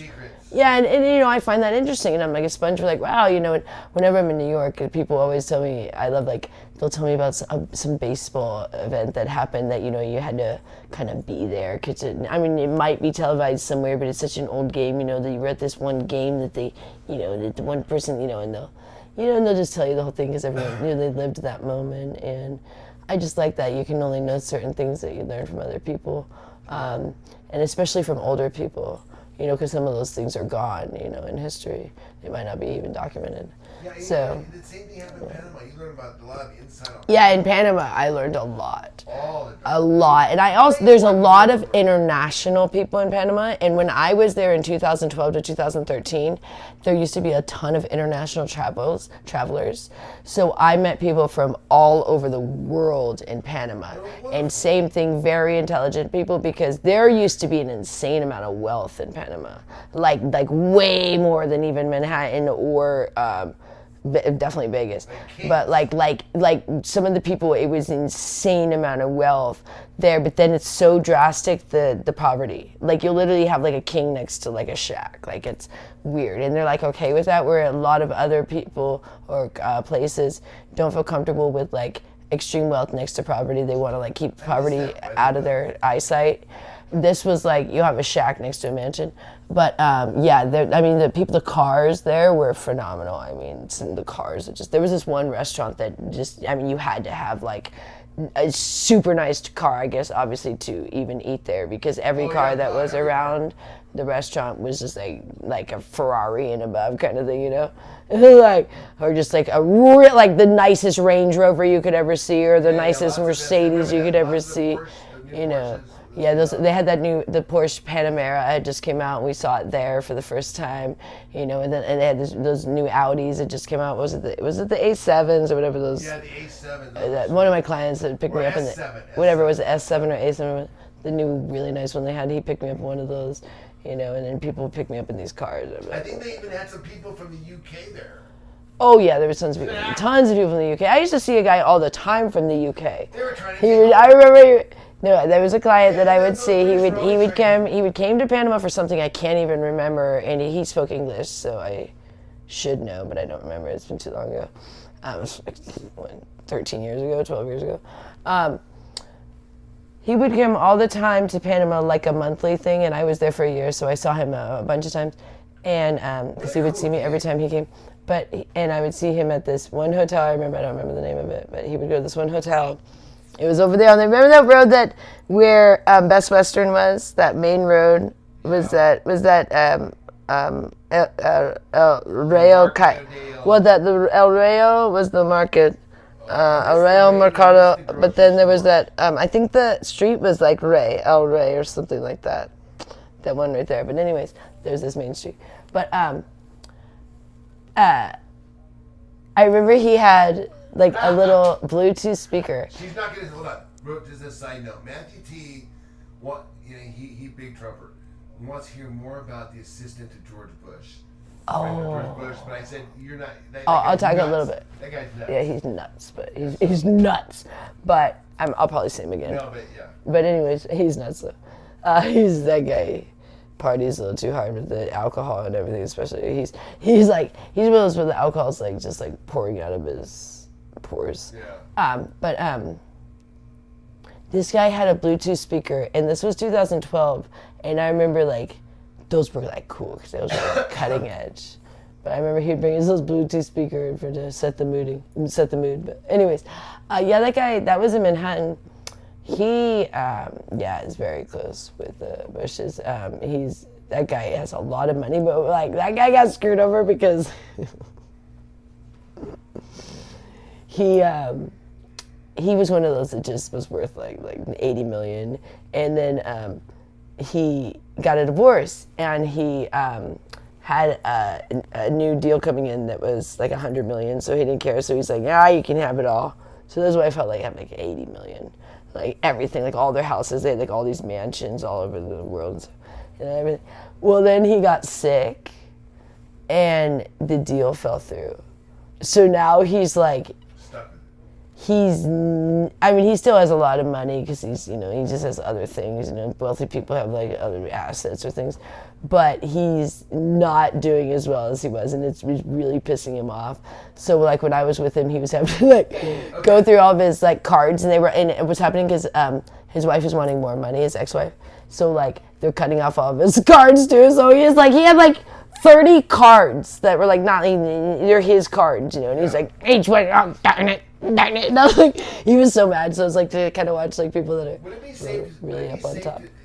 But I mean, he still like stays in Manhattan, in hotels in Manhattan. But just as an observer, would it be safe to say that the ones who like just kind of like, try it out, be like, okay, that's cool, but I'm out of it. But like those guys are probably normal. But then the ones that are like, oh man, like get a little more obsessed. Are those guys more likely on the way down? Yeah, this guy was on the way down. But kind of like leaving Las Vegas. But yeah, he's a little bit of like a leaving Las Vegas. But the problem is like we were at like those ATM festivals with him, and I'm like, they're gonna think like you steal credit cards with the amount of like cards you put in here, and then they're like, because all of them are getting him turned off. No, they're all his, but they're all getting turned off because the ex-wife they're attaching all this stuff because they want more money from him now, and he's like, I already gave everything, and so he's like, he's all mad. Because I guess he's supposed to pay her alimony on top of that. And so he's just like, so he has the money, but like every money that he spends, they watch. So he's trying to do it without them like watching. And so he's trying to like put every account like they're watching. And so he was so bad. He was so bad. Because what happens is usually like if they're on the way down, they're getting divorced. Yeah, he's like, in other words, they think to themselves, shit, your rate is way cheaper than what I'm going through with my ex right now. That's why they get but the guy still has tons of money, but it's like it's not as accessible to him as it used to be. So he's like really bad. So sometimes wealthy people actually have problem with getting their cash because everything is in investments or their properties or whatever, and they have there might be like extra things. So like it'll be funny, like they'll have all this money, but then it will be hard for them to get. I've had wealthy people in New York need me to loan them money, and I've had to do friends for my clients before, and these are like super wealthy people, and then in 2 days they have plenty of money, but like sometimes they just have either maybe tapped out their ATM for the day or whatever, like they can't get cash. And they don't necessarily want to do electronic payments because that's there's a digital footprint, so they are trying to get the cash because they don't want someone to see that they paid somebody through some electronic payment, so it gets convoluted. But yeah, it is annoying when someone does have money, but the bank isn't letting them get to it because, like, you have, like, you know, you have your ATM limits for the day, or you even have limits for things like the Cash Apps or the Venmos or the. I don't think Zelle has a limit. It might, but I know Cash App has a limit for the day, and my clients hit those limits. I mean, it's pretty high limits, but these guys hit it because they're like, you know, they're seeing lots of girls, or they're, you know, partying a lot, or whatever they're paying with their things, and they'll hit their limits on these things. And so that could be an issue. Like, oh, I gotta wait till midnight or whatever where it resets or whatever for their things. Whatever time it resets is Yeah. best. Yeah. You always do get, like, there are certain times where, like, sorry, part of the thing. Like, such chapped lips. I'm trying to put chapstick on, but I always forget. But,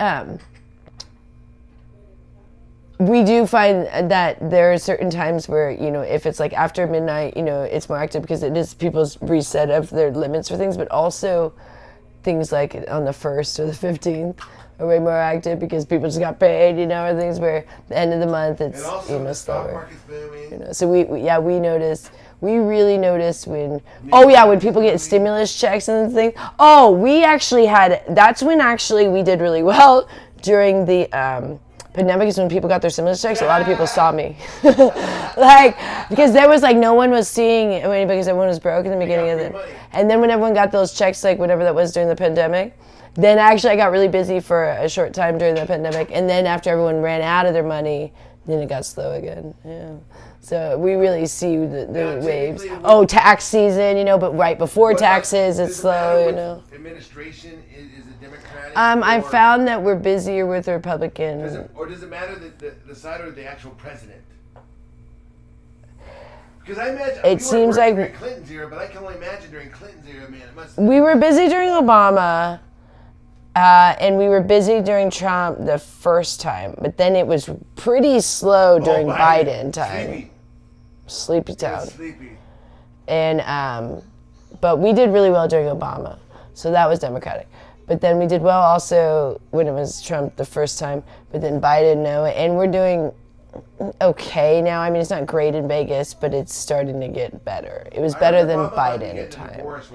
And I don't vote, but I have noticed for my job, it's gone okay during the Trump times, except for when the pandemic happened. That wasn't great. But even there was times that it was okay for us, even during the pandemic, because we were acclimating and we were just doing things a little different.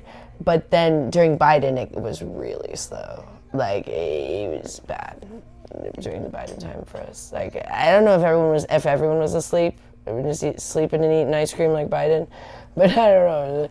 It was probably our slowest time we've ever had. And like I said, we started in Panama 2012, 2013. We came to Vegas end of 2013. It was nuts. And it was great from 2013 till really the pandemic. It got a little bit dicey in the Mandalay Bay, but then it still kind of bounced back quite a bit. But then the pandemic was hard, but it was still doable a bit. Like, you know, I worked quite a bit during the pandemic, but then the Biden 4 years were pretty tough. Like, it's been pretty hard. That's why we've been really struggling. And if we didn't have the channel, we probably wouldn't have made it through that one summer, unless I would have had to go to New York. But that one summer I didn't go to New York because the channel really helped. But now I'm going to New York and the channel doesn't really support us like that. But it was fortunate that first year, so we are thankful for that. Because it was nice that I got to see what it was like to not go to New York. But I honestly, that summer, it kind of got a little bit boring around here. I mean, we were doing the blog, we were kind of losing our mind because we were all like, you know, this is like, it's just nothing to do. It was good up until August, I think. Yeah, but I think it's good to have the variety of me leaving once in a while. And if I don't drink, I think it's going to be really like a good asset. Like, right now it's been a little bit like, okay, you have to do it, but then Jesus, it's been like a whirlwind, you know, to get off of the alcohol and the sugar. Whereas even if I falter with the sugar, it's not going to be as hard because the alcohol is what makes it really hard. Because when the alcohol and sugar, then it makes it even. Because like, if I'm just coming off the sugar a little bit, which I hope it's neither, but worst case a little sugar, then that's much easier to bounce back from than this. Because you know, I'm only a week off the alcohol again. Like, I think I would have not even bloated this bad had I not faltered the other day, but by having those like 4 ciders again, like just all that, because you know, alcohol has so many other things too. I don't know what cider has, but I know like with beer, it has all those like, what do they call those? Like the, you know, it just literally has all that, it like that gluten-y kind of stuff in there. What is it? It's like the yeast, yeah. And that's what I'm trying to get rid of is yeast. So I don't know what's in the cider, but I'm sure it's not great. So it's almost like I just like put all that yeast back in my body. Yeast in the cider. But yeah, I don't know, or whatever. But whatever it is, I'm sure it just fed the fungus, all that sugar, because I was doing the hard ciders, you know, and it's like all that the apple cider. Because I wouldn't just go drink apple cider, but I'll go drink hard ciders, which is the same thing, just with liquor. You know what I mean? So it's like, it's a lot more sugar than I would normally ever consume. Well, no, especially when I'm on the keto diet. But even if like I was not doing the keto diet and I was like eating bad food, I still wouldn't normally down that much sugar so quickly and, you know, so much.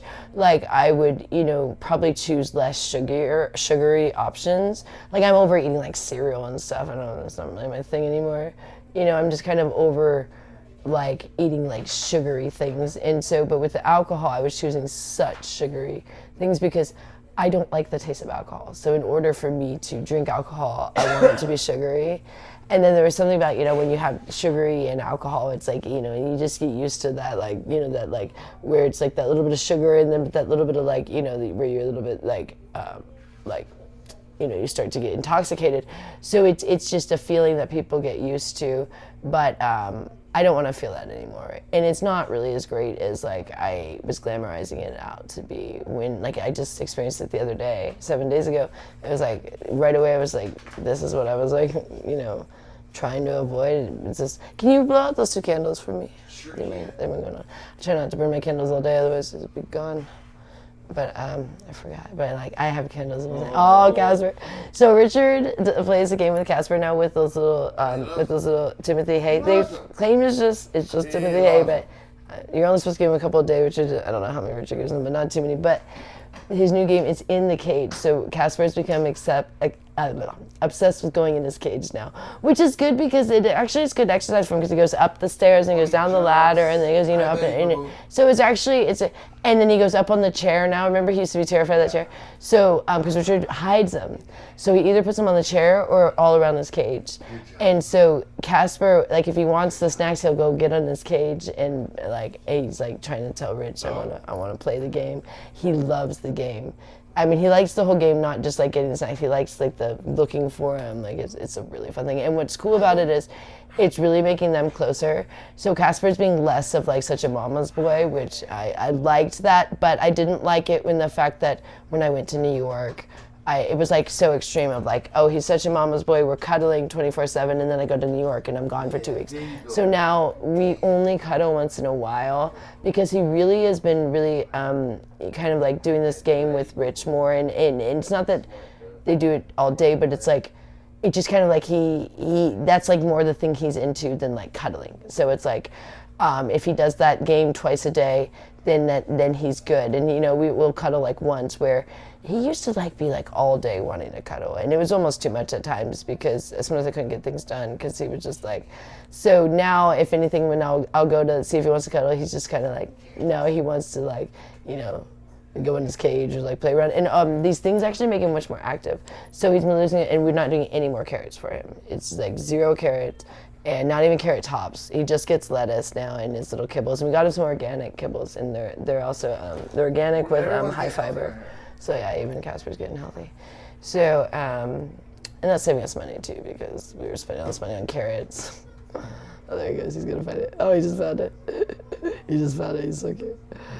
But it makes him get really like active and checking out his stuff. Getting into like, you know, like playing with he really likes his little area that I have set up with his little toys. Like he's there right now, and like it gets him playing with all of his other things. He's been chewing on his bamboo stick. Like at night, he's always playing with stuff now, and he's out a lot more now to play this little game with Rich, and whether they play it or not, it's like he's always ready to play, and we can't do it every time because you can't eat that all day, but like it's kind of just always, he never kind of knows when it's going to be, so he's like, oh, is it now, and otherwise he was just kind of just like sleeping all day, so it gives him something to look forward to.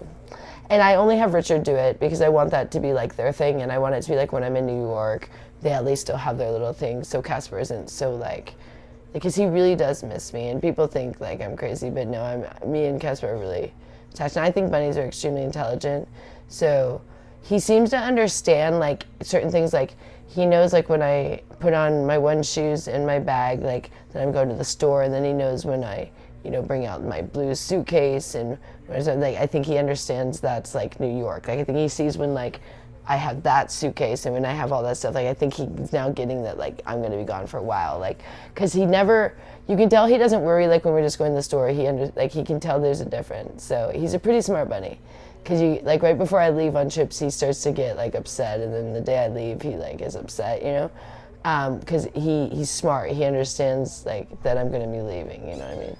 Like I think he's understanding that now because I've gone 6 times now. This will be my 7th.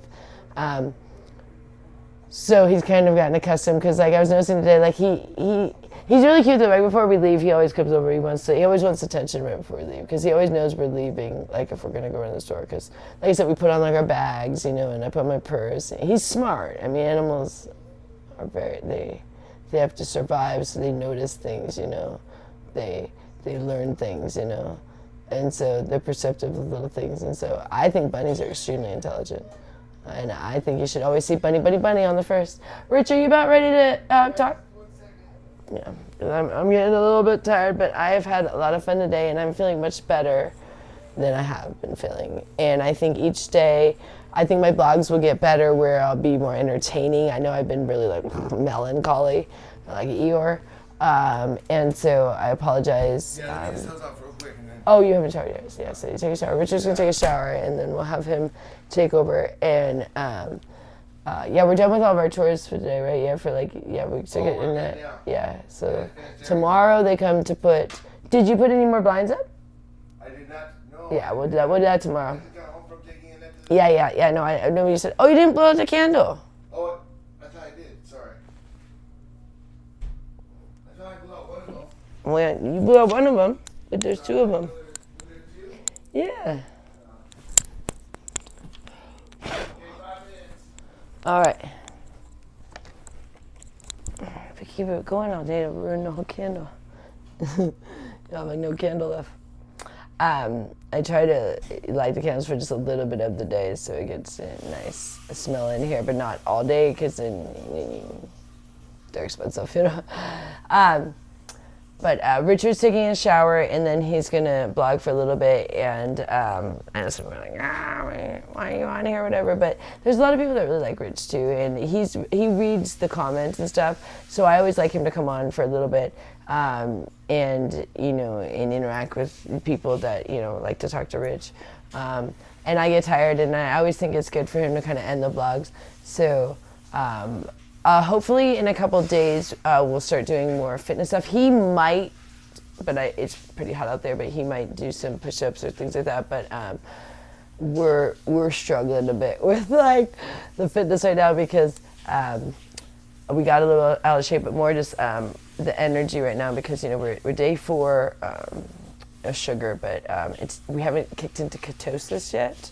So ketosis means, that's what keto diet is ketosis, is that you're in ketosis. So ketosis means that you're burning your fat for energy instead of storing fat. So you're either burning fat or you're storing fat. So when you're in ketosis, you're in a constant state of burning fat. That's why when you're on a keto diet for too long, you can actually get too thin, because you're always burning fat, like just all day long, you're just burning fat. And you eat your protein, but then you're burning fat. So it's great when you first start a keto diet, because you can really lean down, but when you're really deep into a keto diet, you actually kind of probably should take a break once in a while, because you can get a little bit too lean, and that's kind of what happened with us. So it's not the end of the world that we fell off a bit, because we were a little bit too skinny, so I don't mind that we put on a little bit of weight. But yeah, the thing is, once we start the diet, when we're in ketosis though, we do start just shredding the weight because your body is just burning fat. You don't even really mean for it to happen. That's just what you're doing. And most other diets, unless you're exercising, you're storing fat. So the longer I was, eating all this sugar and the alcohol, I kept storing fat. So even though like right now I'm still very, very small, but I was on an upward trend of I was getting bigger.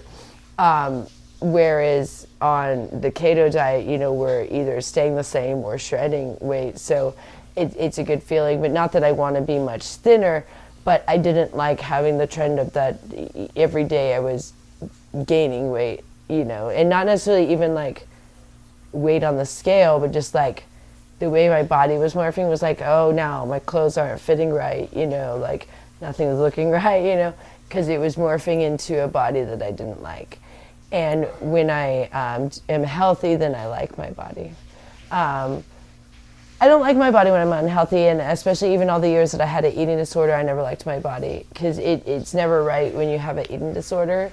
It doesn't look right because you're not being healthy, so you just look a little bit like morphed. Like they call it body dysmorphia, but you do have a little bit of like your body is a little bit wrong because you're being unhealthy, so like you're not putting the weight in the proper spots. It's kind of like your body's just trying to survive, so it's kind of like holding on to weight in weird spots. Like, so you'll see people that there's a term like drug skinny, or when they have an eating disorder where they might be thin but they don't really look right, like they're not like fit, and they're kind of like saggy in areas.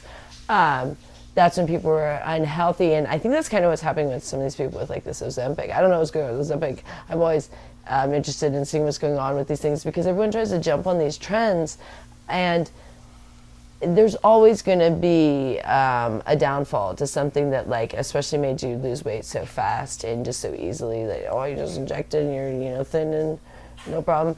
For these people that used to have always struggled with their weight, like, oh, the magic cure. There's always going to be like a drawback. Oh yes, I'm so happy. So we get the Richard just reminded me. We ordered that hair reconstructor by Giovanni, which it's not the cheapest thing, but it's not the most expensive thing either. They keep raising everything on Amazon, but we get it the 3-pack. But we have been using this for years. They used to sell it at Whole Foods. That's how we first discovered it. It is one of the best hair products ever, but they had cheapened it, and you couldn't get the old one, the old product, and the old product is so much better. And so we were ordering it for years, and they were sending us the old product, and they finally just sent us the newer one, and I was so bummed. I was like, oh, they're finally out of the older one. But this last round, they gave us the old one again, so I'm really happy. So we have 3 bottles of the old hair reconstructor. The one in the shower is still the cheap, that one. Yeah, I haven't put the new one in there yet. But yeah, I know. I know it's better. I'll show you. Look, actually, let me hit it so you can clearly see the difference. No, maybe don't tell them.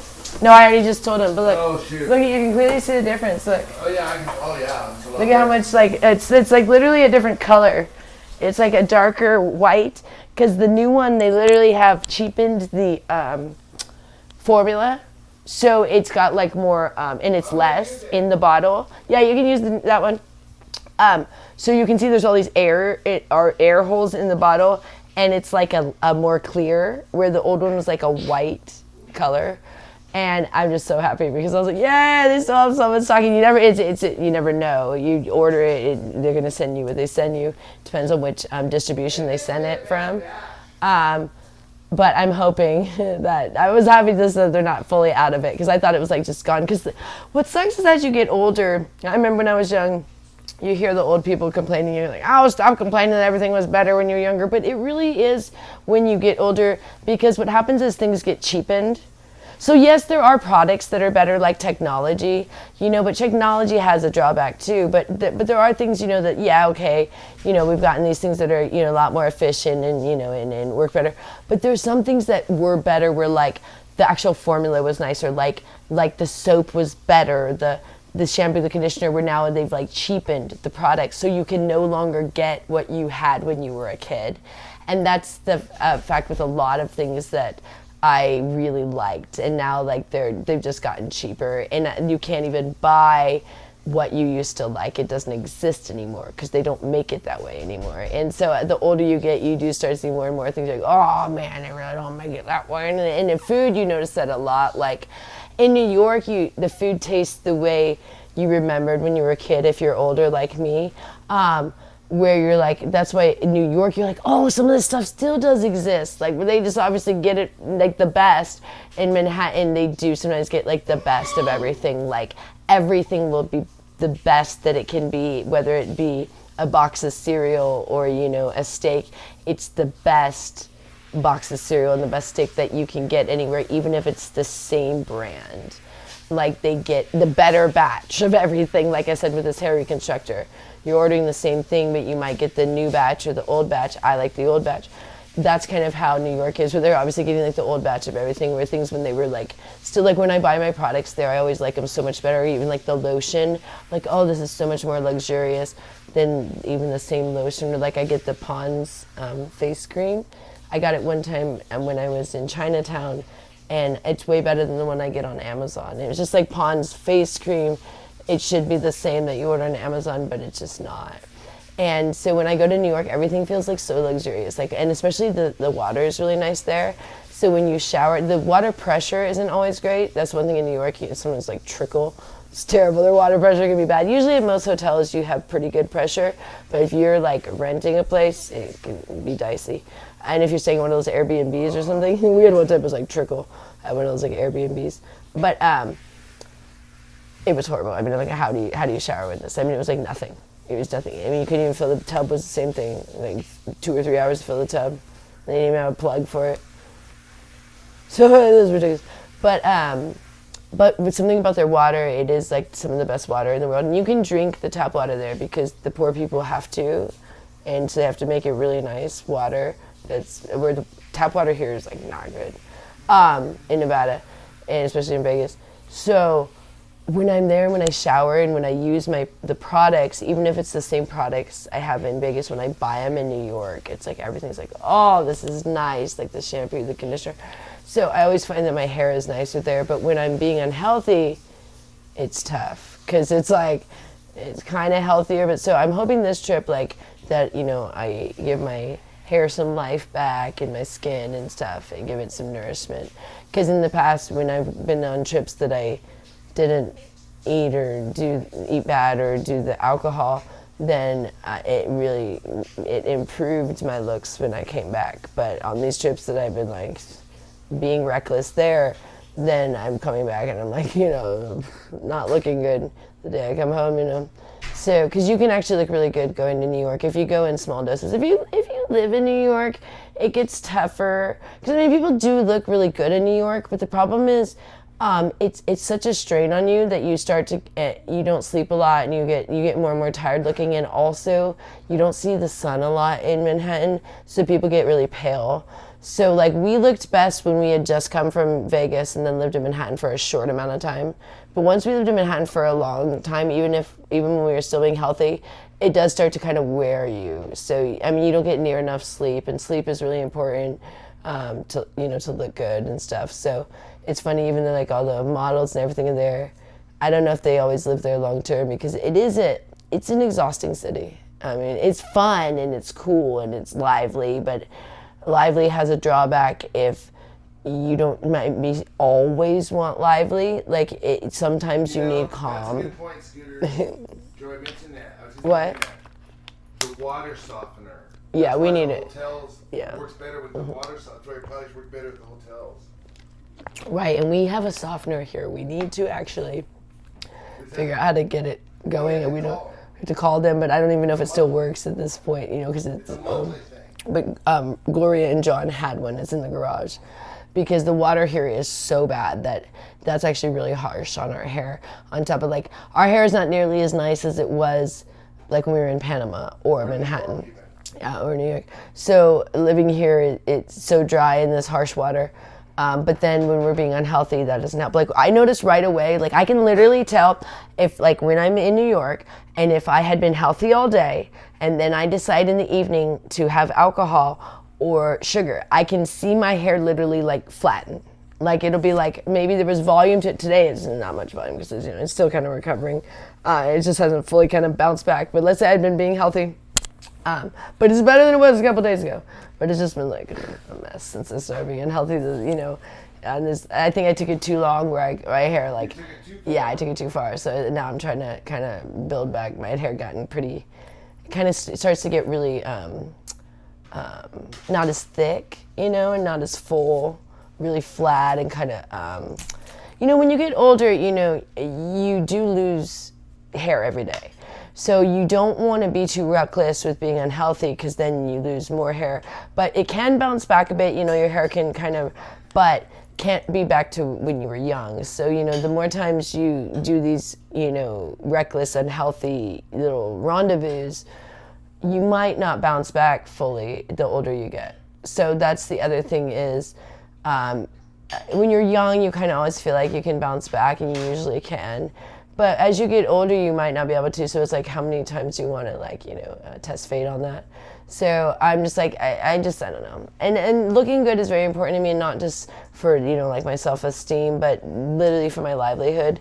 And when I don't feel good, it is really hard for me to do my job because the big thing is just having confidence. And just, getting out there and being confident, and when I feel insecure, it's very hard. And really, especially since my last trip, I've been pretty much insecure the whole time I've been home because my body started to go bad where I was like kind of morphing into a body. I'm not saying I was fat. It was just more like I like to have tone. And when I was drinking to the level I was, it kind of just became more like a blob where you're just kind of like, no toning. Because I like to pose and have like the tone, and that kind of went away. And it's taking longer than I thought to bounce back. But that's just that, it makes sense. But you forget. You think you bounce back quicker. You go, but it does take a little while. But you can do it, and you will. Like I said, I don't think you're ever gonna fully like you look back at your photos. You're never gonna be young like you were, but you don't have to be as old as you are now. Like if you're being unhealthy. What were we watching last night?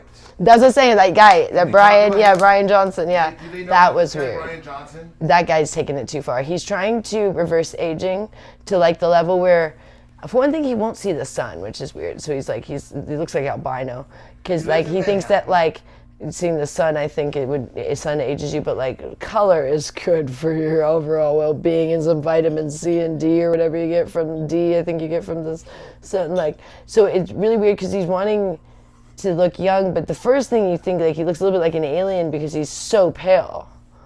The guy's weird. I mean, he's like super toned, like to like the nth degree, about like an ounce of fat on him, but like it's weird. The guy's losing his mind trying to stay young. It's pretty weird. You want to stay young now. This is the thing that joined bone us. broth. What is this? That's right bone broth stew. Bone broth stew. All it is actually I could start another one. Will you take that bone out and finish that, and I'll show them right now before I kick off. What do you want me to do? Oh, actually, no, I need to clean it. No, never mind. I'll take them from you. That sounds like never mind. There's too many things. This Later, I'm going to start another one. Superhuman powers. Because we're only doing like 2 bones at a time, and then, eat that for the day, and then, because in the first round, I put like too many bones in, and that works, but it makes it really strong. So I put 2 bones, and then you sip on that all day. By day 2, it already starts to get pretty funky. It's all right. Day 3, it's really strong. But so really the day 1 is the best, and you kind of sip on that all day and night. And then I'm going to tonight, or in a little bit, I have 2 more bones, and then let those stew for another 8 hours. And then that'll be done like late night or early morning or something like that. So kind of keep this flow of the stew going. Something about and this liquid with the bone. We used to always get organic bones, which are wonderful, but they're expensive, and those you can only really get at Whole Foods. So these we're just getting from Smith's. They're just conventional. I mean, I would prefer the organic, but we can't really afford it right now. We also don't feel like going. You have to go to. It's not even Whole Foods near us. It's only certain Whole Foods carry them. So these are just regular beef bones from Smith's. They sometimes have them in the clearance, or the clearance on reduce. They call it clearance or reduce. Netherlands. Where they put their meat. They put Smith's has this area where they put reduced meat, Sometimes they'll be there, but the other areas they put them is just in the frozen section. And they have a bag of bones, or they have it where they from the butcher where they put them in a thing and they put the saran wrap. So we have the saran wrap ones, but they always have, if they don't have those ones, like a bag of bones. And it's just what you do is it'll usually say that it's for bone stew or something. A lot of times, I don't know if it's the bag, but if it's just the bones and the saran wrap, you just put it in a crock pot we just put some water and a little bit of seasonings for 8 hours. And a little bit of love. We do not add anything else. We like do not that's add right. love. Like we don't add any sort of sugar. We add love. We just said we add love. I didn't mean to say no that.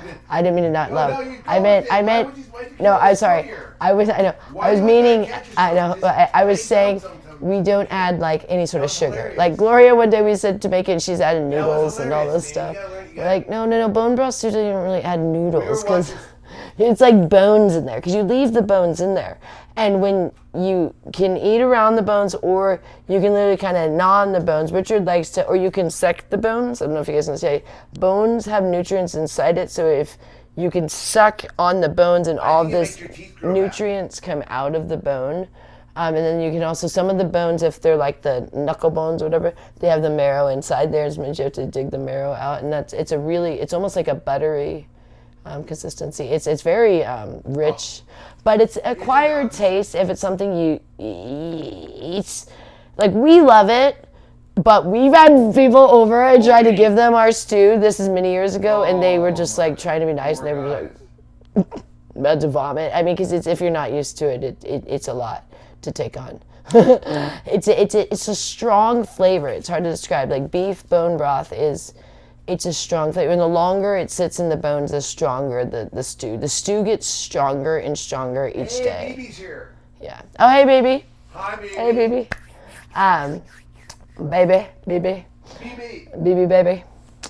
So I hate when my clients call me baby. So, why do you hate it when they call you baby? Because I don't like pet names. What- okay. Because I don't think you know Yes, me well question. enough to call me pet names. Okay, babe, baby, or sweetheart. If you had to Baby is the worst. Call, if you had to call one of them, what would you? One of my clients that I still see, and I just saw when I was in New York. He's in New York, and he was one of my clients that he saw me like 3 times a week for a while. I had to stop seeing him because I was just like got annoyed with seeing him because it would be like 3 hours at a time for 3 times a week. But when we first got to New York, that's like he was like my livelihood. But he always called me baby, and I almost didn't see him. And he ended up becoming one of my biggest clients ever. But I almost didn't see him because he would Because he not wasn't stop baby. saying baby in the first couple of texts. Like it was just like everything was baby. And so I had 2 people that wanted to see me. This is funny. This was in 2021. 2 people wanted to see me, and he kept saying baby, and I was like, I don't want to see this guy. So I got in an Uber to go see another guy, and this was one of those times that the guy kicked me out of the Uber because guys will cancel. They don't literally kick you out of the Uber. They cancel the Uber, and then the Uber driver kicks you out of the Uber because they go, oh, your ride got canceled. You're like, oh, really? That's great. They're like, why'd you cancel? You're like, I didn't, and then you have to leave. So it's annoying. It doesn't happen very often, but it happened when I was new to New York. They paid for it, and then they don't fit. Then they still have to pay for it. They just you're not going to the destination, so you get kicked out wherever the driver had got to. Usually, it's not very far from where I'd started, but still, it's annoying. But so that had happened, and then I was like, oh, I better text that other guy because I didn't want to pay for an Uber back. Actually, this time I was pretty far from my hotel, and I was like, oh, this sucks. Now I'm gonna have to get my own Uber. So I was like, I'm gonna text that guy that kept saying baby. So I texted him. I told him the story. I said, funny enough, because I had said I wasn't available. I said, actually I'm available now because there was another person I was going to see, and he kicked me out of the Uber, and he says, I told you, baby, you should have seen me. And he kept just saying the baby thing. I never said that I didn't want him to call me baby, but I remember I was like. And still to this day, he still calls me baby. But Baby. and he's one of the only ones that I just like accept it more than anyone else. I'm just like, let me ask you a but question. it still annoys me. Do you ever call? Okay, do you have to call your client sweetie, sweetheart? No, I don't. Like, No, I don't do listen, pet honey. names the other way You ever either. say, hey, honey? No, I don't do that. And girls do that. I don't. And I always told Richard if he was Does it texting, I bother said you don't when do you that. see me? Don't even mention that. Yeah, no, I always said don't do that because I found it to be cheesy. Like it's really, hey, sweetie. I think it's fake. So, because I don't know But you. the funny thing is So- that you give everybody that you know a pet name. Yeah, I get people I know, but like I don't know you, so like guess you might be stranger. an asshole, right? stranger. I'm calling you sweet, you might be an asshole, and then I might be an asshole. It's Right? kind of like So, you so you don't know me. Right? And also, I'm not your baby, so that one I don't like because I'm not your baby. You know what I mean? Like you're hiring me, but I'm not your baby. So that one is a little bit, and it's also, I find baby to be weird anyways. Like me and Richard don't usually say baby to each other because I think if you're gonna do anything, say babe. Baby is weird because that's, you have babies and you're calling I think your. one time you It's texted just me, weird. babe. Like Early on, but we usually you're know. dating that We have dude. tons of like weird names we call each other. Like I always call Richard different names, but not like pet names. Yeah. It's like my own creative little names, you know. I often call her my old girlfriend. We used to call each other Jedi Joy and Jedi Bridge for a while too. Like when we first picked up that, like we called each other that for a long time. Do But you not do that anymore? no, I don't think I refer to you as Jedi Bridge very often. But we did for many years. Like we didn't refer to each other as anything but Jedi Joy and Jedi That Bridge. was back when your voice was really high pitched. Remember that? Before My voice was really high pitched because I was just actually healing from the eating disorder because I had lost my voice. So it came back very kind of like very, very sweet and high pitched at first. And then, you know, as it kind of blossomed, it became more like manly gruff. But I find as much as I want to talk like all sweet, I just find that like as you get older, it starts to sound really silly. Like some of the actresses we were watching, like, you know, like that always had like the really high pitched voices. When you're watching them when they're way older, it is kind of silly, you know, like because it is a very young girl thing to have like the high pitch, you know. Yeah, So you feel I sweeten my voice a bit for business, but not a lot. Like I don't have like this fake talk. It's just a little bit softer than I like more a little more feminine than I normally do. But it's not like I don't do like a fake like thing, because for one thing, I would find that hard. You have to stay in that character of like always talking a certain way. I kind of like to be myself. So I don't know, I just don't like being fake. So I don't like things where I'm feeling like I'm forcing it. And for me to talk like sweetly, I wasn't forcing it then, that's just how I sounded. But now I would have to more force it. I'd just be like, oh, you know, talk all sweet, like, and it'd be harder for me. I don't know, can't even do it now as much. But it was like, it was natural when I did it, but now it wouldn't be. So I would just talk the way that is natural, the most natural for me during that time. And my voice has just changed over the years because primarily due to the fact that I had lost my voice and then I've regained it. But then when I'm unhealthy again, I do start to lose my voice a little bit again. I do notice it's not as strong when I'm being unhealthy, even with just the alcohol, because I'm kind of like straining myself more, if that makes sense. Like I find that my voice still isn't the super strongest voice in the sense of when I get tired, I still kind of like, my voice can get a little bit like weak. So when I do things like when I'm drinking or, you know, eating a lot of sugar, or like, you know, eating disorder, I think I'm putting like a lot of strain on myself on top of that it's not good for your voice, you know. But. Do you think that the weed smoking has contributed to it? I find that even though I do the coughing with the weed, I find that the smoking with weed is not the same as like smoking cigarettes. I've never smoked cigarettes, and you know, people talk about smoking, but I don't find that with the weed it's that way. And I know you guys hear me cough, but when I do that, I almost feel like it's healing, and I almost feel like it's healing what's already bad from like me, other things, like when I said, like when I had an eating disorder. So I find that I haven't found that the weed has been destructive to my voice. But yeah, definitely if I just did a bong hit, I'll probably be coughing and have a little trouble talking. Yeah. But I don't find that long term it seems to do any damage. Yeah, like I feel like, and when all this singing that occurred and all that was, we were smoking weed during that time when I was learning to sing, and I'm not saying that I can sing, but I'm saying you guys should have seen before. I mean, you think it's bad now. It has improved. It has improved. And lately it's kind of gone back the other way because I haven't been singing and I was being unhealthy again. So, but it did improve over the years from when I started. I mean, when I first sang, it was like nails on a chalkboard, and it's not much better now, but it is a little better. I also didn't have any I couldn't hold any sort of note at all, or even with the raps, I didn't even have like the I didn't have the breath to like do it. Whereas, you know, then I got better with that as I, you know, got healthier.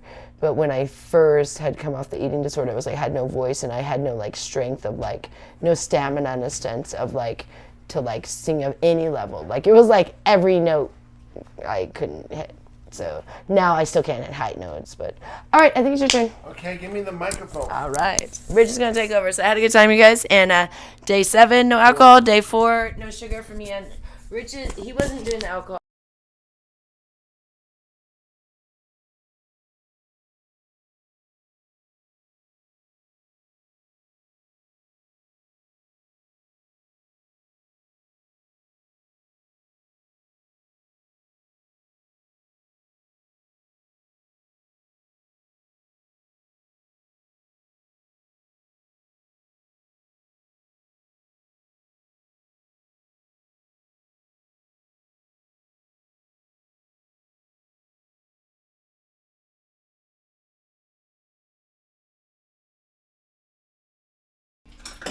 Hello, hello, hello, hello, hello. Did you turn off the microphone? No. Did I do it? Must have I done hope it. it wasn't off. Yeah, how long has it been off is what I want to know. Oh, when she handed it over. Hey, Joanne Sabo. Come on, I gotta go do my exercise. I know, it's a very, this is like for those that are watching, it's like you're like, dude, that is not even a workout. It's like 30 seconds or less. But actually, it feels pretty good. But we'll see what happens. You know, I'm gonna do it every day for 6 months. Let's see. I gotta make sure that's a redundant thing, but I gotta make sure you got my other. Hey, baby. Hey, Amanda Panda. Hey, Adriana. Hey, Matthew Patthew. What's up, Matthew Patthew? Hello, do you want me to take that out? Is it ready? Yeah, I think so. Okay, we're gonna take it out. Here comes Mama Gloria. Oh, look, she made some lentils, the rice, the full deal.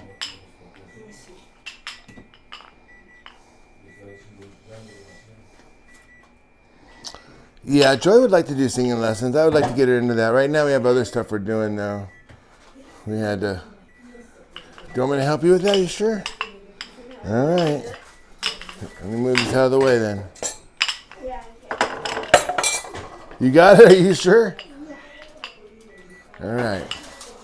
All right. Let's let it chill. Yeah. It's hot. All right. Come on, we did a pork roast. It's a pork roast. Yeah. We need to put them in a platter, I guess. Yeah. Just let it chill. We'll come back to it. I'll come back to it later. That's what we used to make. We used to barbecue these guys. We used to sell these sandwiches every day. Mom, Dad, and I.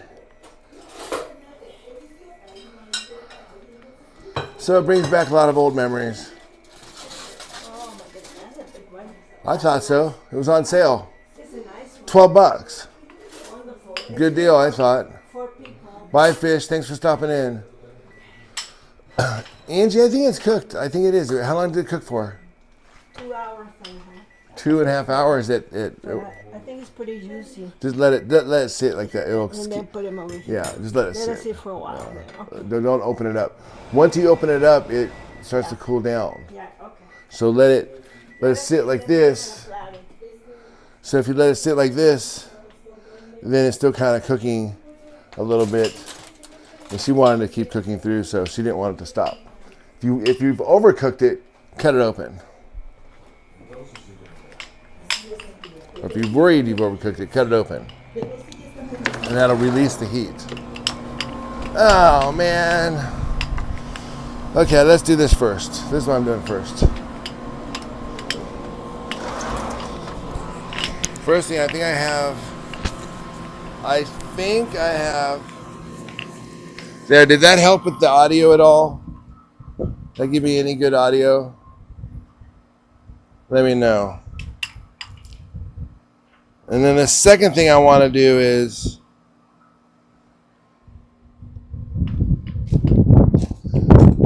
wow, this is nice. Oh, I think I need the wind things. Is it too windy? Let me know if it's too windy. If it's too windy, I can get the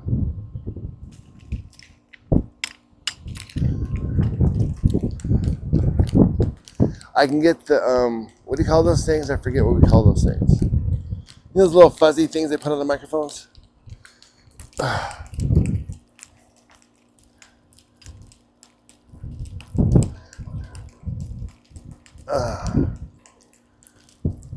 It kind of gets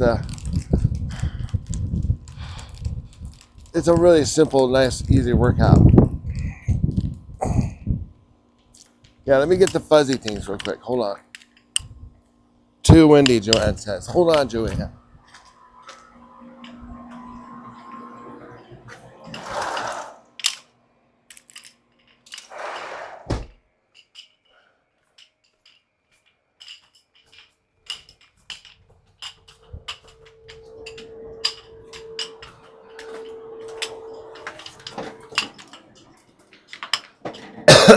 All right, let me get these things going here. All right, all right.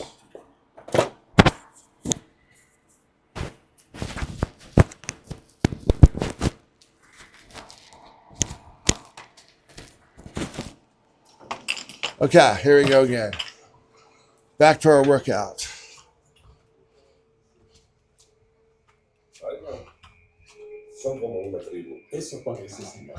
Blake, he's exercising. I know, and then we're gonna nail that. We're gonna nail that pork.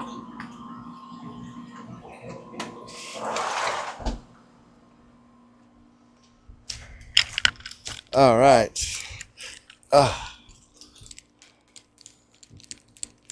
Kind of a nice view over the valley.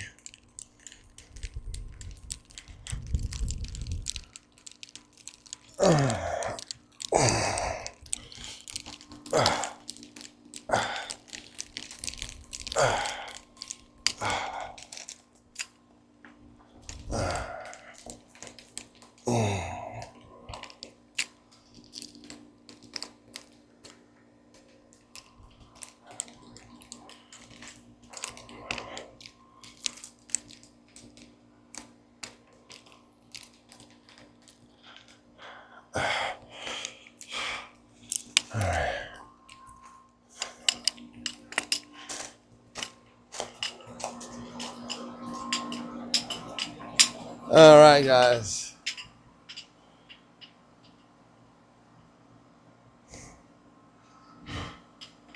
Okay, I suppose I should do my push-ups. Let's do them. Even though I don't feel like it. But how I feel is irrelevant.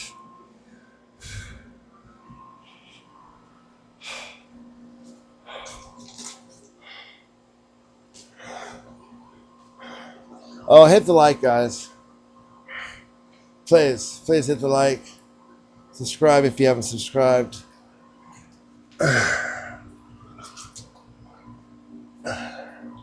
On the hard cement.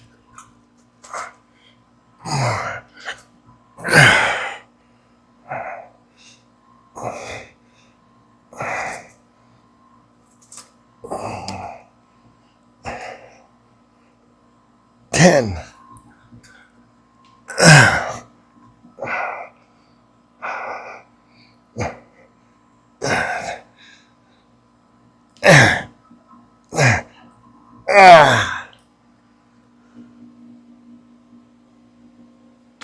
Okay. Got the push-ups in.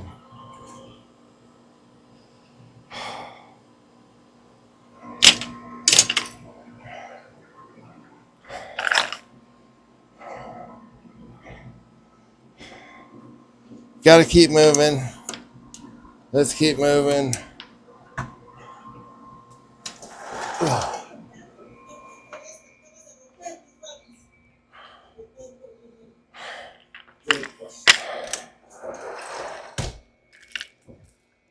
Hey, Keith Vaughn.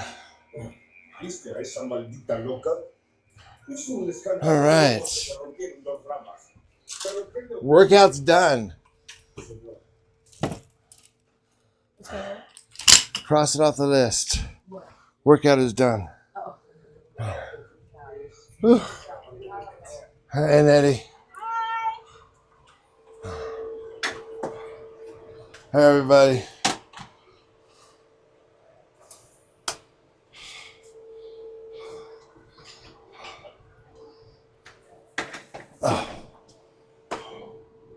Oh, man. Woo. You know, it doesn't help that it's like 105 degrees out there. So I think that's part of it. That's part of what makes it even more of a hard, stressful workout.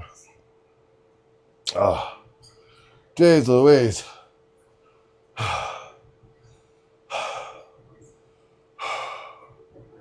Woo. But it was good. It was good, you guys. It was good.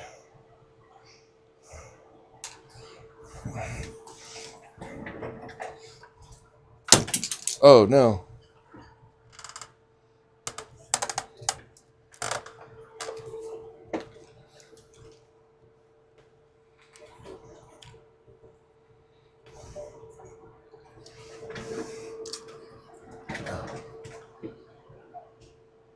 Water. All right, so that's the inside. You gonna start doing what?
Hi, Yolanda.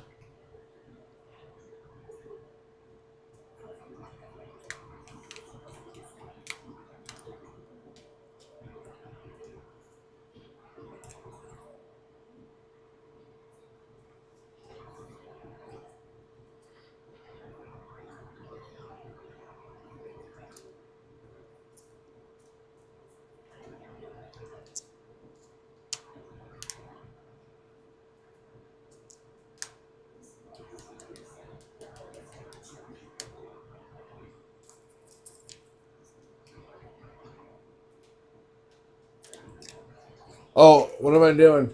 Hi, Joanne. Do a little dance. Make a little love. Get down tonight. Get down tonight.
need a water?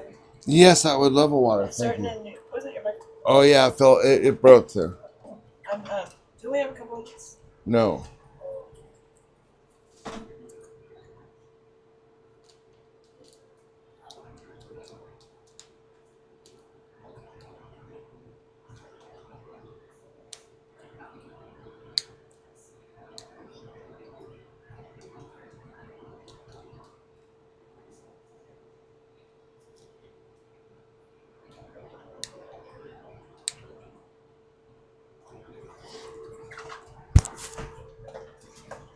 Oh, thank you. Yeah, that'd be good. I'm gonna start the. These ones a little smaller, but I'm gonna start these little bit. So here's the bones. So these ones are on sale. Oh yeah, that'll work. These ones are reduced. Thanks, babe. And make some bun. Oh, I love you. That'd be awesome. There, fixed it. Sorry about the ASMR there. I was doing a little ASMR, working on my. Do a little dance, make a little love, get down at night. It's hard to breathe when there is a heat wave. Yeah, it's really hot out there. You're not kidding. You guys are not kidding. Let me see if Joy did her weed yet.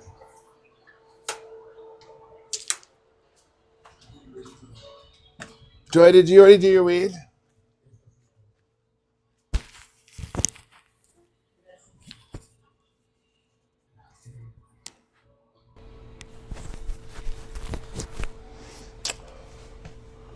Hey, yeah. Fell off a long time ago. Hey, did you do your weed over there I left for you? Yeah, I left you a nice little.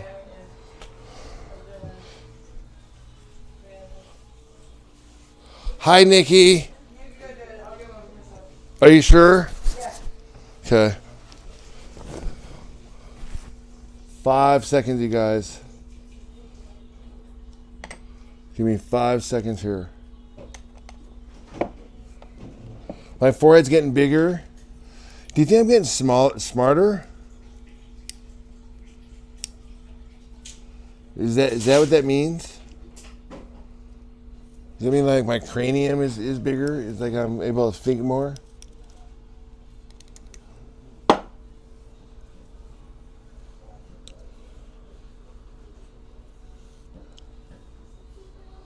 Oh.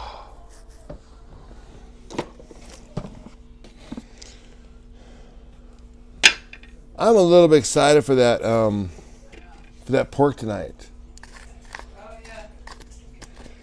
Oh, you didn't like my dance? Well, it's Joy is the one who usually does the dance. Joanne donated $1. She wants her dance, and I gave her a half dance. Oh, we can do the dance. Yeah, because I can only do it by myself. Oh, we're just doing a little bone broth, a little witch's brew, Claire. You should know about that. A little witch's brew.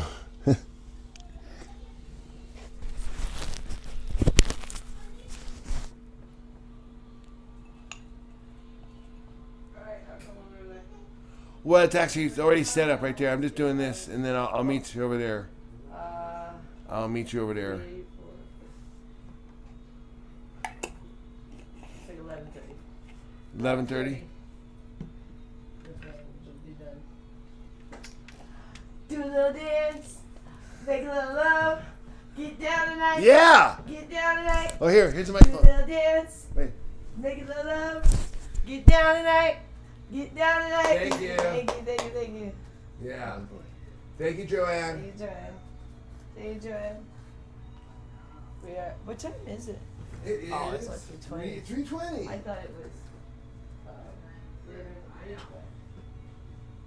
Thank you, Joanne.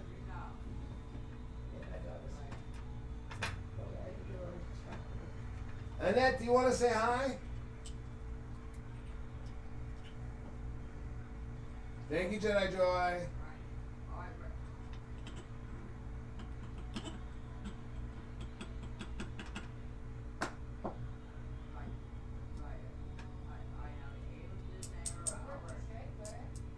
Thanks, Ko. We will. Yeah, she did a good job on that pork. Here, you need this Hi, back. Yolanda. Oh, wait. Oh, they love. Okay, I don't know who, but I think it's Joel. But I've heard a bunch of comments about how much they love your alien shorts. Oh, the alien shorts. Yeah. So Those are cool. being washed right, like, so The alien shorts are under wash. they're in the wash right now. They're in the wash. Hi, totally not Hacka. Joy, is it too hot to cook in Vegas right now? Yeah, it is tough. Is this hot? Yes, she says it is, Joanne. Is this hot? Yolanda, hi. How are you?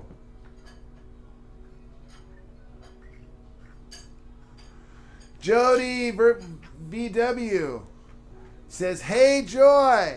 Hi." Hello. So you eat this.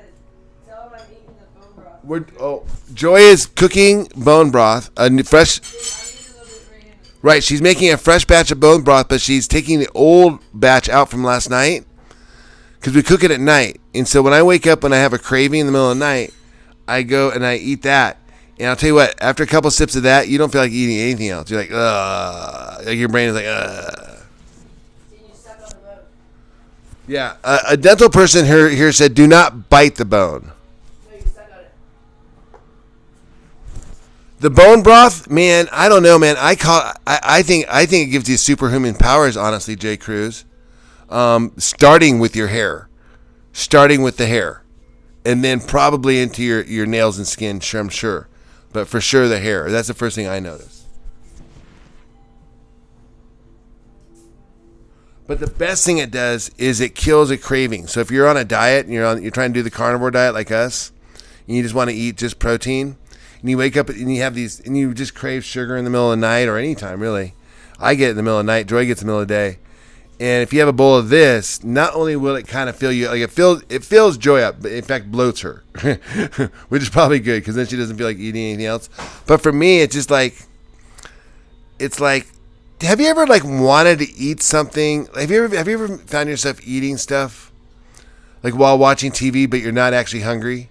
You're like, why did I eat this whole bag of chips? I wasn't even hungry. Okay, whatever that thing is like when you eat when you're not hungry.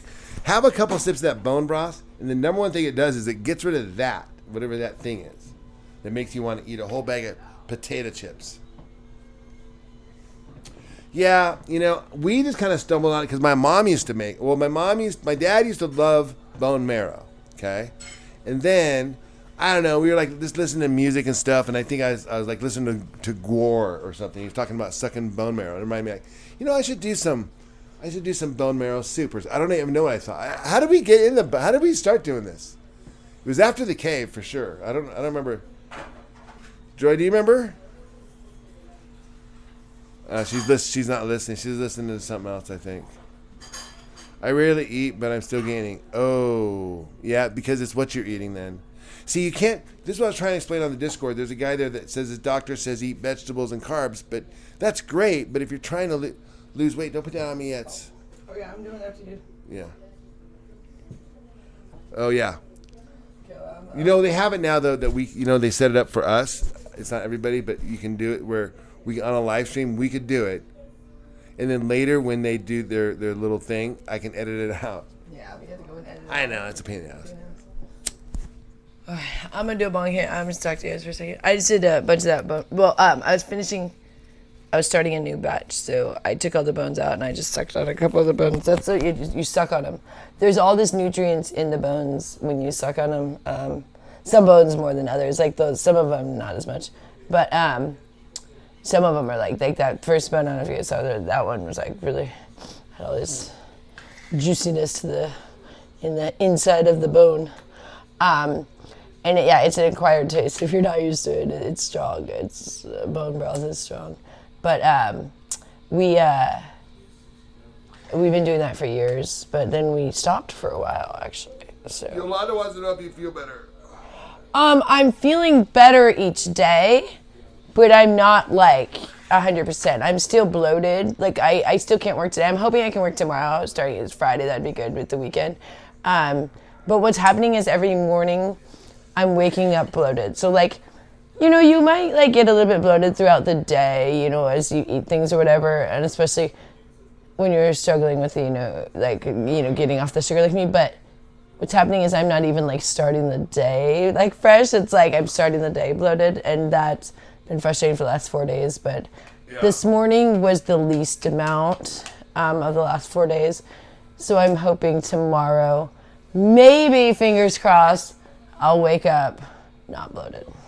That's my goal. I don't have many goals, but that's my goal. And I've been doing everything I can do to help it, in the sense of like, you know, I'm not eating sugar. I'm only eating the ground beef and the stew. That's the best you can do to starve out the Candida. Because even if you eventually eat sugar again, in order to get rid of Candida overgrowth, you actually do have to cut out the sugar for an extended period of time to starve out the Candida. So even if you're not like on a no sugar diet like me, like I like to do, if you're trying to get rid of Candida overgrowth, you still have to do like a no sugar thing for a certain amount of time. That's what they say, like that's the cure for getting rid of Candida overgrowth. And every time I start eating unhealthy again, they flourish again, because they're always inside you. You never get rid of them. It's part of, you know, like everybody has Candida, but the overgrowth. So like when I get unhealthy, they just start to flourish again. And then it's like, and then I have to, you know, get it back at bay. And so that's the bloating. But okay, I'm going to stop Twitch. I'm going to do a bong hit. And then I guess probably around 4, I'll probably do my burgers. I was going to say probably around 4. Are you, what are you doing for dinner? Are you doing the pork butt? Pork butt, man. Okay, so you're not, oh, your hair looks great today. See, that's the hair reconstructor. I use the new stuff. See, it makes a difference. Yeah, it's that. I told you that stuff didn't work. Honestly, that's though, probably. You know what I also need though. I think we might want to call that. No, but your hair is looking really good today. Because he used the old hair reconstructor. It was the new one that we got in the mail, but it was the old batch of it, and it works better. I can literally see his hair looks better today. I use the old one, the crappy one. Explain them really quick, like when Annette is complaining that her birth certificate's wrong. Oh yeah. So sometimes Annette, you know, with her schizoaffective disorder, she comes up with weird things. Like she'll say her birth certificate is wrong, and we just agree with her to appease her. You know, and for a second you say no, and then if she pushes it, you go, oh yeah, you're right.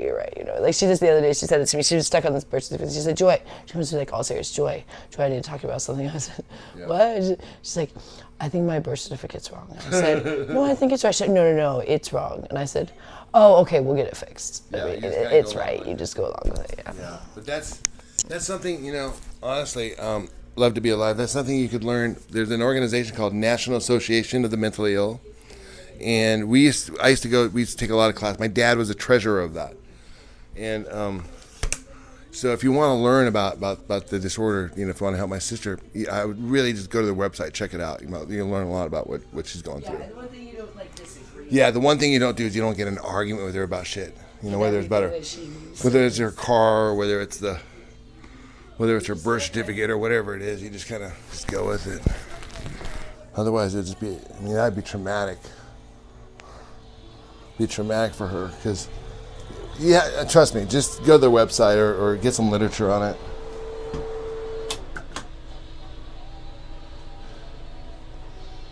Okay.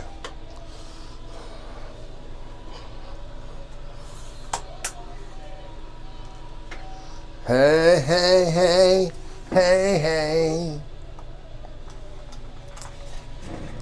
Okay.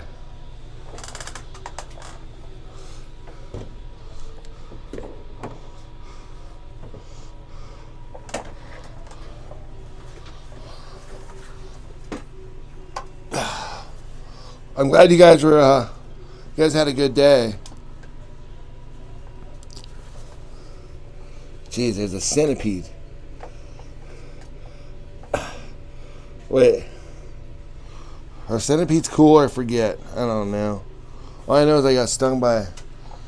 This is out here in where this is. This is the garage, like connected to the garage. Like, there's no insulation here or anything, so it's really hot in here. I should get a little fan, but this is where I got stung by that. Oh yeah, whatever. How was your food with that? Doing pretty good now. Thanks for asking. How long did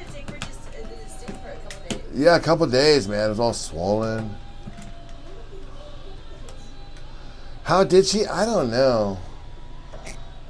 Your hair does look better with that hair reduction. I think it might be a born thing, I think. You know, Joanne? I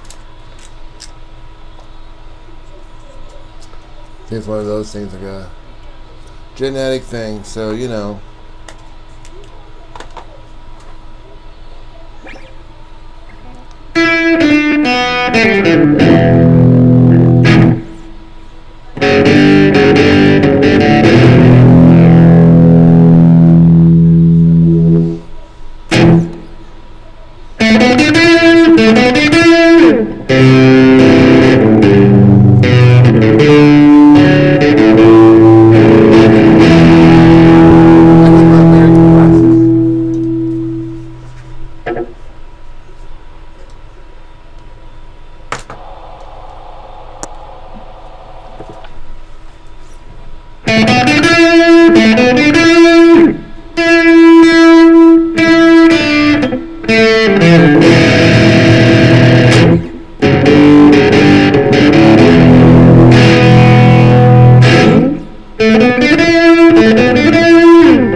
Yeah.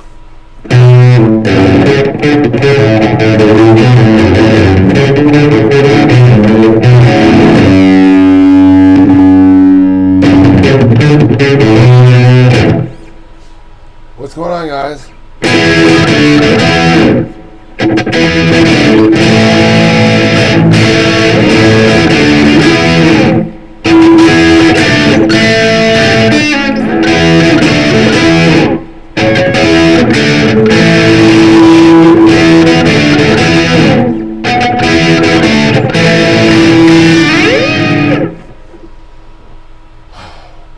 All right, guys. Any requests? Any requests? Any requests? Any requests? Any requests? Any requests?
Drinking alcohol, we smoke weed and drink alcohol in so-called keto. Well, smoking weed is definitely keto.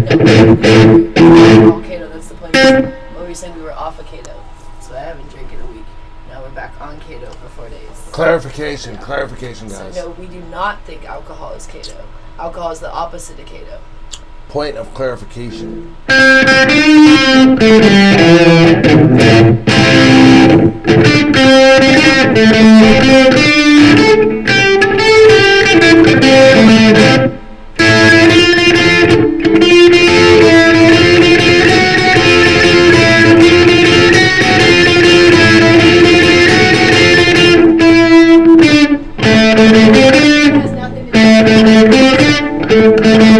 So the person who said that... Joy's interacting with the chat. The person who said that Here, you can interact with the chat. Here, the take weed and this. alcohol, but like, weed has nothing to do with keto. Weed, whether you smoke weed or not, has nothing to do with keto. But alcohol, that's why I'm saying I wasn't on keto when I was drinking. That's why I'm not drinking anymore, and now I'm back on keto for 4 days. So, but weed, it just shows people are not very intelligent if they think weed affects your keto diet.